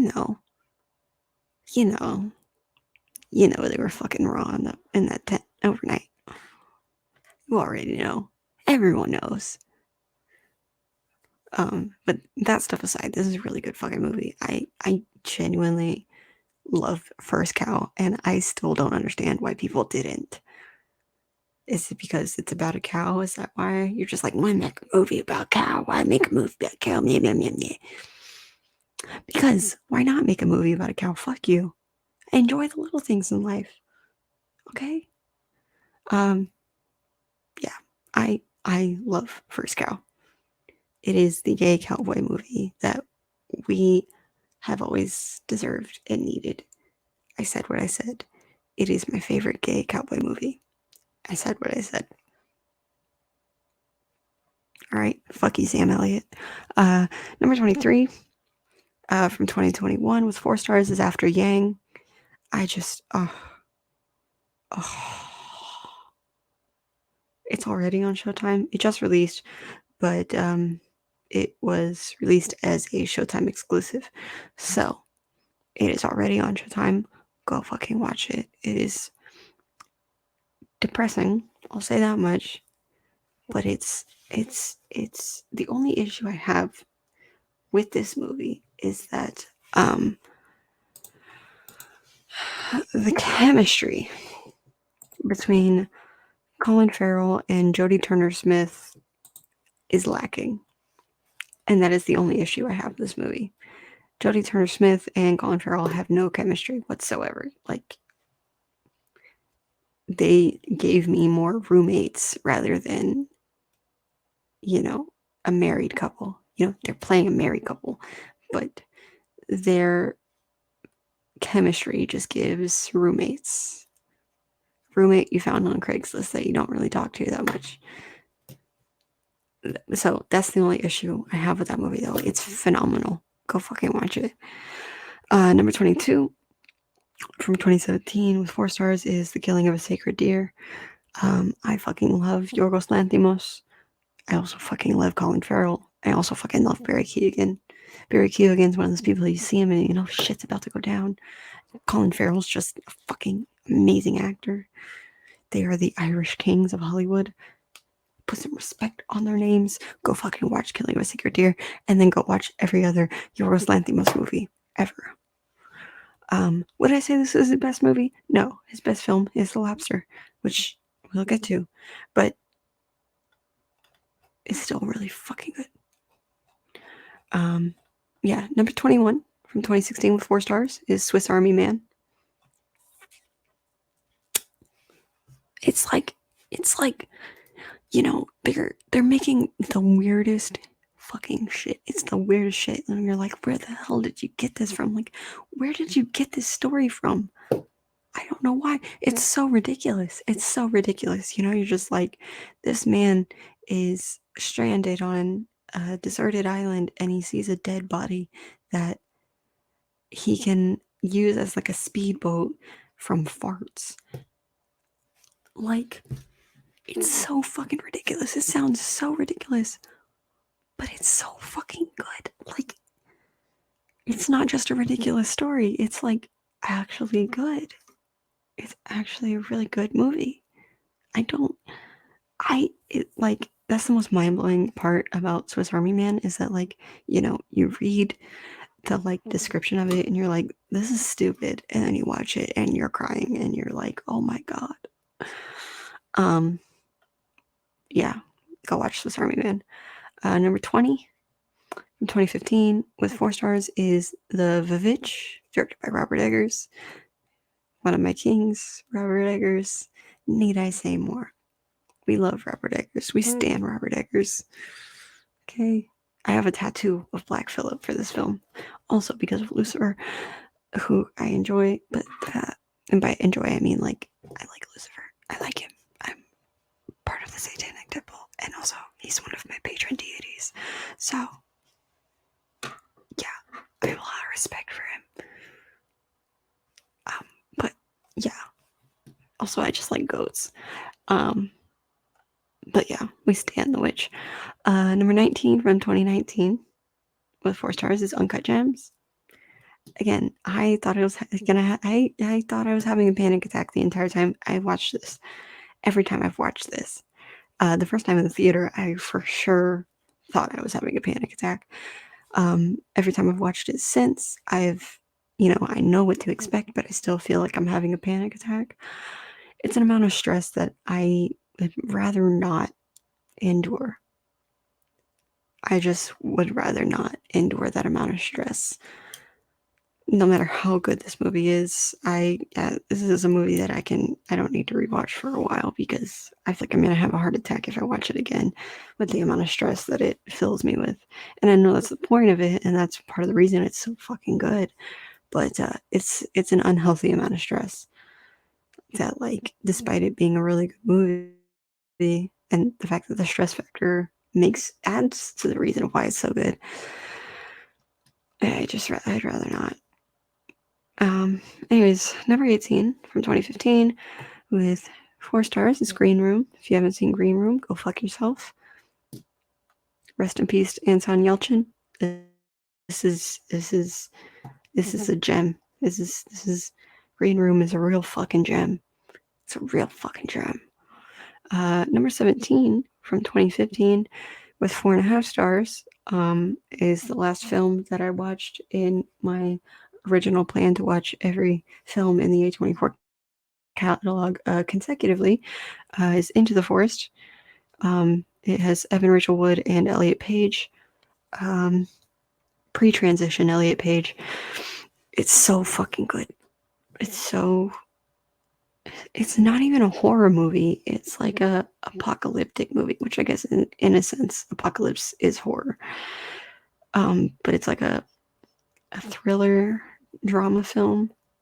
It's more drama than thriller, but the subject matter is terrifying as a feminine presenting person. So yeah, do watch it at your own risk, because it may be triggering to those who have been victim to sexual assault. But otherwise, it's a really fucking good movie, and I highly recommend it. Number 16 from 2019 with 4.5 stars is The Farewell. Cried my fucking eyes out. So good. So good. Not a fan of Awkwafina because her history as a comedian is very checkered. It's iffy, but this movie, just in general, is just really fucking good. Number 15 from 2020 with 4.5 stars is Minari. Made me fucking bawl my eyes out. It was the kind of movie that made me wish I knew how to cook better. And yeah, it's one of those. Minari and The Farewell are those kinds of movies where it makes me wish I had a better relationship with my family. And that's kind of why they made me cry so much. Not even just because of the plots, just it made me wish my life was different and better. Yeah, but not in a way of like, I resent this movie because I wish I had that. It's more like, I love this movie because I wish I had that. And I respect it. Number 14 from 2021 with 4.5 stars is The Tragedy of Macbeth. Denzel, you should have won that Oscar. I already previously reviewed this film on February's monthly review, so if you want to hear my actual review of Tragedy of Macbeth, go back to that episode. But yeah, I enjoyed this movie. Number 13 from 2019 with 4.5 stars is Saint Maud. This movie is disturbing. It's very disturbing. It's one of those things where like it's not body horror. There's some body horror films where something happens and you just like, this isn't even body horror, and it makes you like twinge, it makes you freak out. You're like, oh my god, why'd you do that? Yeah. Number 12, 2018 is Hereditary. We stand Toni Collette in this household. I still don't know what the fuck kind of hereditary tattoo I want. It's the only one of the between the two A24 horror kings that I don't have, which I guess I technically can't call them that anymore because The Northman isn't being produced by A24. Who's being? Is it? Is it Searchlight? I can't remember. The Northman. I still stand Robert Eggers, and I'm glad he's getting a bigger budget. Focus Features and Universal. Okay, Focus Features and Universal Pictures. I'm proud of him for getting that bigger budget. He very much deserves it. But I guess I can't call him an A24 horror king anymore because this movie is an A24. Anyways, Hereditary isn't Eggers, it's Ari Aster. But Ari Aster and Robert Eggers were the A24 horror kings. Called them that specifically because they both have the same number of films, and each of their films have released the same years, not like as a competition reason, just in general. It was like a coincidence type thing because nobody ever viewed either of their films as in competition with one another. No one thought that Hereditary was competing with The Witch or that Midsummer was competing with The Lighthouse, and no one's gonna think that not Nightmare. Is it Nightmare? Oh, Disappointment. But no one's gonna think that Disappointment Boulevard is competing with The Northman. All of their films are drastically different, but they just happen to have released the same years, and they have the same number of films. That's why I call them that. But Hereditary is the only one out of those 4 films that I have not gotten a tattoo for, because I'm still thinking about it. It took me like a good few years to decide what I wanted from Midsummer, which I only just recently got. So yeah, Eggers' films are easier to come up with those ideas for. Because The Lighthouse, I literally just got a tattoo of a lighthouse. The Witch, I got a tattoo of Black Phillip. Yeah. So number 11 from 2021 with 4.5 stars is The Humans. I also reviewed this in my HCAF review back in November. But I fucking love The Humans. Love it. But I hate Amy Schumer, I'll say that much. Now we're into the top 10. Ooh, 2 hours later. Number 10 from 2022 with 5 stars. This one's, I guess, I don't know if you consider this one like a loophole because it doesn't have an official release date, but it's When You Finish Saving the World. I fucking love it. It's a very good satire critiquing American activism and cognitive dissonance. It's so fucking good. If you don't watch this movie when it's finally out, I'm gonna come for your ass. Moving on though, number 9 from 2020 with 4.5 stars is Zola. I can say that. No, I'm not gonna say that. I'm gonna keep it a secret. But I fucking love Zola, and it was. I don't want to talk about the fucking Oscars this year. They were already a hot mess, but I am most disappointed that Zola did not get at least one nomination. Not even just for editing. Like it shouldn't have just gotten at least one. Zola is hands down one of the best movies that came out last year, and it's still not talked about enough by enough people. It was really big in people who are involved on Twitter, and it was very big in the film culture world, but outside of that, it's not talked about, and it needs to be talked about because it's phenomenal. Number 8 from 2019 with 5 stars is Midsummer. It actually, no lie, as much as I enjoy Midsummer, it was lower on this list until I watched the director's cut, and I moved it up on this list. It used to be 4 stars. It used to be 4 stars, and it was somewhere else lower, not even in the top 10. And then I watched the director's cut, and now it's in the top 10, and it's 5 stars because the director's cut is the only version I'm ever going to watch ever again. I'm just going to say it, only watch the director's cut.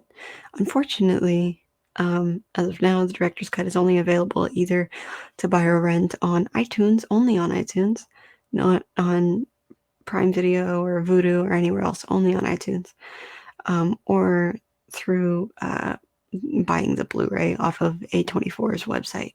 Only that one, the special edition that's on their website. But I'm sure 123 Movies has the director cut. But honestly, I'm telling, don't watch the theatrical cut. Only watch the director's cut. It gives you so much more context. It's so much more to go off it. Most of what's added back in is dialogue. There's one whole scene that of course is added back in, and there's a couple shots that are added back in, but the majority of what's added back in is dialogue, which you would be like, oh, why would you add that back in? You call that director's cut? Which, to that I say, yeah, I don't know why A24 was like, let's cut all this shit out, but it adds so much more to the story. Just that dialogue that's added back in adds so much more. It makes it that much more enjoyable, and I recommend it on that alone. Only watch the director's cut from now on. Number 7 from 2017 with 4.5 stars is A Ghost Story. This movie is so fucking depressing. It's the single most depressing film out of their entire library. their entire catalog. A ghost story is the most depressing. It will have you contemplating your life. It will give you an existential crisis. But it's so good. David Lowery and Daniel Hart, or David Hart, is it David Hart or Daniel Hart? David Lowery and David or Daniel Hart, his composer, they make masterpieces. They only make masterpieces. Their other masterpiece is higher up on this list. But you just, I mean, make sure you're in the right state of mind before you watch a ghost story, but do watch it. It's so fucking good. Like there's having a director that has a really good working relationship with a composer pays off so well, and these two are proof of it. Number 6 from 2015 is The Lobster. This is Yorgos Lanthimos' best movie. Oh, I gave it 5 stars. The rest of these films have 5 stars. I love The Lobster. I watched it on a whim. I didn't know anything about it. I just remember somebody talking about it. You get turned into a lobster. And then I watched it and I was like, oh my God. First of all, it has my Irish king in it. And also my queen, Rachel Weisz, is in it. And my queen, Olivia Colman, is in it. But cast aside, it's just, it's a good commentary on the expectations of love and relationships in modern day societies. Yeah, and so was Menage. Menage actually, they're obviously completely different plots, but their subject matter is similar and kind of similar. The Lobster and Menage. Yeah. Number 5, 2019, is The Lighthouse. I'm sorry it's not higher up on this list. Like, I would say, like, yeah, it's my favorite. It genuinely is, but in terms of like the way I'm going to rank it against the rest of the catalog, it's going to be number 5. But I fucking love The Lobster. I have a locket that I made in the summer of 2020. It has a couple of charms on it. One of them is like a little mermaid thing, and the other is well, it's like an octopus, I think, but I'm just like, it's a kraken. But I think it's actually a lobster, but whatever. To me, it's a kraken. And the photos in the locket are like photos of a photo of Willem Dafoe and a photo of Robert Pattinson from The Lighthouse, and I call it my Lighthouse locket. Yeah. This was actually, no lie, my Lighthouse tattoo was my birthday tattoo from 2020. It's the tattoo I got for my 22nd birthday. I genuinely love this movie so much. I haven't watched it in a while. I might watch it tonight after I finish recording. If I finish recording, like, Jesus, this is gonna take a long fucking time for me to upload. Yeah, number 4 from 2021. I reviewed this in November as well. Come On, Come On. Also snubbed, not just by the Academy, but this is going to reveal something that I'm not going to explicitly say, but also snubbed by Film Independent. That kind of gives away that I voted for it in, I think I only voted for it in one of the categories, though I can't remember, though. I don't feel like looking it up. I don't want to reveal my secrets. But, yeah, it's not getting all the awards that it deserves, is what I'm saying. It's not getting any of the recognition that it deserves. As a sound person, as somebody whose ears are fine-tuned to sound in like sound mixing and sound design and all that and sound engineering, this movie was music to my ears. It was, and not in sound mixing aside,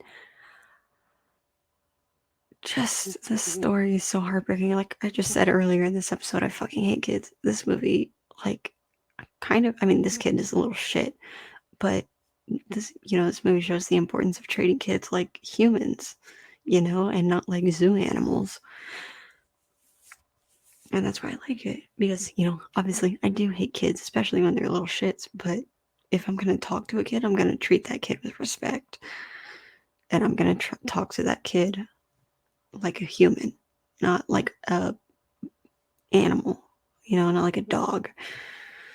Number 3, this has been high on my ranking since I first watched it in 2020.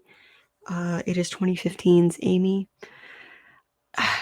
I don't watch documentaries that often. I'm not a big fan of them, but this one specifically broke me. Amy Winehouse deserved so much better, and she was like a raw talent that we rarely ever get to see. And she was treated just so horribly by her own family, by her own friends, by her team, by the media. Like, she deserves so much fucking better. Her story is just heartbreaking. I've only watched Amy once because of how much it broke me. But it's no words can describe how good that documentary is. Number 2 from 2021 is David Lowery's masterpiece, The Green Knight. You already been new. Did I review The Green Knight somewhere? I think I did. Did I review it on here? Let me find out that I reviewed it on here and completely forgot. I mean, that would be exactly like me to do, but I did. So go listen to my review of The Green Knight. Apparently I did review it on here, and I remember now. I reviewed it with Gio and Luis. I remember now. Yeah, so there is a lengthy review of The Green Knight on another episode for the back. I knew this was going to be a long recording, and when I started recording, I was like, I'm not going to ramble too much. Here we are. I already let myself ramble too much. I knew when I let myself ramble for the first 30 minutes of this episode that I had already fucked up. But I'm a one take bitch. I don't restart. I only ever record in one take, clearly, because I get so many fucking interruptions and shit, and I don't edit those out or start over or anything.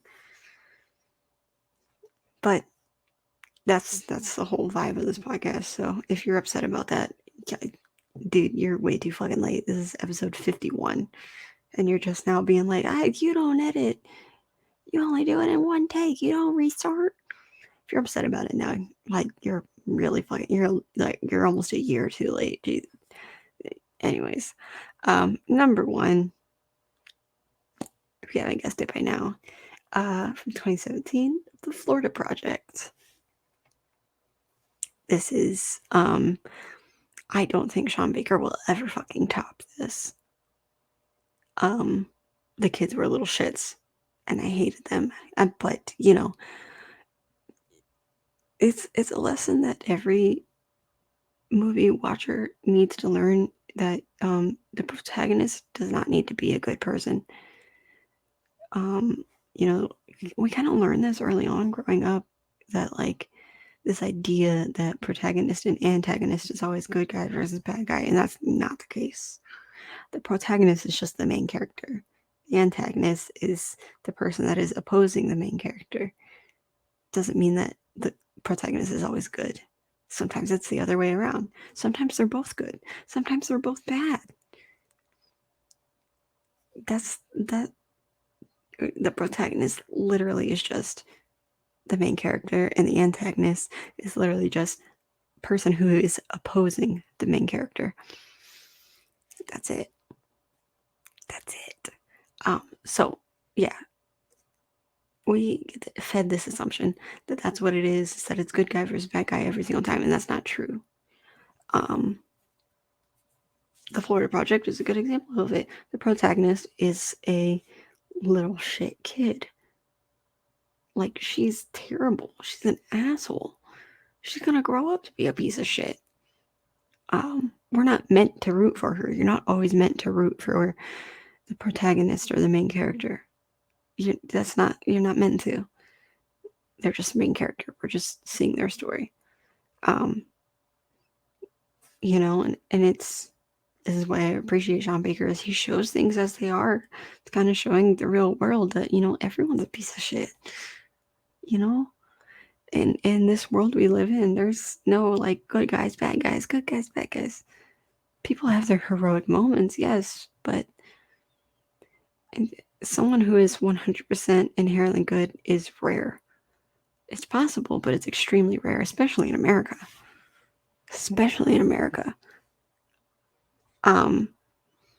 And The Florida Project is a good example of that. And I mean, all of Sean Baker's films are examples of that. They're not good people. No one in this movie is a good person, but it's a fantastic movie. It shows a lot of, context of, a part of, a part of a socioeconomic identity that exists in America that we don't see. And what those people go through, because there are people who live in hotels. It's unfortunately a very common thing. Sean Baker was just like, I'll make a film bringing light to that. And it's a phenomenal film. That experience is, everyday life for some people. Which is why, like, the worst thing to come out of the Florida Project is that people started treating that hotel like a tourist destination. And there are people who genuinely do live in that hotel that's in the film. So that's really the only, that's fucked up, honestly. I don't blame Sean Baker for that, though. I feel like that's more people who don't have any fucking self-awareness. And don't realize how their actions affect other people. But yeah, it's just, the Florida Project is just, it's one of the best movies of the 21st century. And it is a film that Willem Dafoe 100% was snubbed an Oscar for. He was nominated and he didn't win it. I don't remember who won it that year, but he was snubbed. Give Willem Dafoe his fucking Oscar, is all I'm gonna say. He deserved it for this, and he didn't get it. So fuck you. Yeah, if anything, Willem Dafoe's character is also a piece of shit, but he's also the hero of this specific story. I could go on a rant all day about character dynamics and how the way that we're taught character dynamics in elementary school actually fucks up our view of things, because then we watch a movie like this where none of the characters are good, none of them are good people, and you're like, well, they're all pieces of shit. What am I supposed? I don't know who to root for. Who am I rooting for? You're not supposed to. I could go on a whole rant about it, but I'm not going to, because I've already kept you guys here for far too long. Basically the length of a drunk commentary. Also, my throat hurts because I've been talking for almost 2.5 hours straight. So I'm just going to tell you, The Florida Project is my number one in my ranking of A24 films. If I had to decide my single favorite, it wouldn't be possible. It would probably be anything that's within the top 30, probably just the top 40. I don't even know. I don't know what my favorite would be. Yeah. But thank you guys for sticking around for this, for listening to this. Yeah, I'll see you guys. Well, hold on. You can find me everywhere at Lucky Peach, LVCKY Peach. In the description of this episode, there will be a link tree. Don't ask about the website, but there will be a link tree that will take you to my Twitter, my TikTok, my Instagram, my Letterboxd. the Discord for the podcast, Patreon at patreon.com/luckypeach, the stickers, and Twitch. I think I already said that. Probably something else. I'm always missing something when I go through that list. You can also get the Luckiest Peach stickers at Ko-fi, ko-fi.com/the luckiest peach. Oh, the link to the YouTube is also on the link tree. That's what I forgot this time. I always forget something. This time it was the YouTube. What else? There will also be a link to a Reddit post in the description that has a compiled list of resources that you can go to support Ukraine. Yeah, I think that's it. Thank you to my patrons at patreon.com/luckypeach. Yeah. There will also be another link to a GoFundMe in the description. I'm too tired to talk about it. I'll explain it more next week. But long story short, financial aid, both the financial aid office at U of H and the federal financial aid office have fucked me royally. And I can't get any private loans. Basically, even though I have good credit, I can't get any private loans. So I have a single year left of school. I will be graduating next spring, just because of the way that things happen. But ideally, I would be graduating next fall. But there's one class that's only offered in the spring that is like I'm taking. It's a language class, so you have to take them in levels or whatever, and that's the last level, and it's only offered in the spring. So for that reason, I'm graduating next spring. But because financial aid has fucked me so royally, and getting scholarships is not guaranteed, and my parents are not helping me out anymore, I have no way of paying for my final year of school. So that's what that GoFundMe is in the description. I'm kind of embarrassed to have had to do that. I know it's in this day and age it's kind of normal, but it just feels embarrassing. But genuinely, I have no way around any of the FAFSA stuff or the personal loan stuff, or I guess it's called private loan stuff. I have no way around it. I have no way to pay for school. Bottom line. And scholarships, even though I'm applying for a shit ton, they're not guaranteed. So the GoFundMe is just saying, hey, I can't pay for school. If anyone would like to help or can help, or at least just share the link, I would appreciate it. Thank you to everyone who has donated so far. I owe you my degree, basically. Yeah.